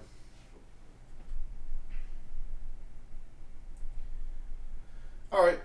Well, hey, it's been a while since I've had a 3-hour video. I feel like I could go longer, but it's a bit much to upload at a time. So yeah, when I come back, we'll be doing building your own router, and he'll choose through. So an Intel NUC, which is this is not an Intel NUC. This is a OnLogic NUC. So um, uh,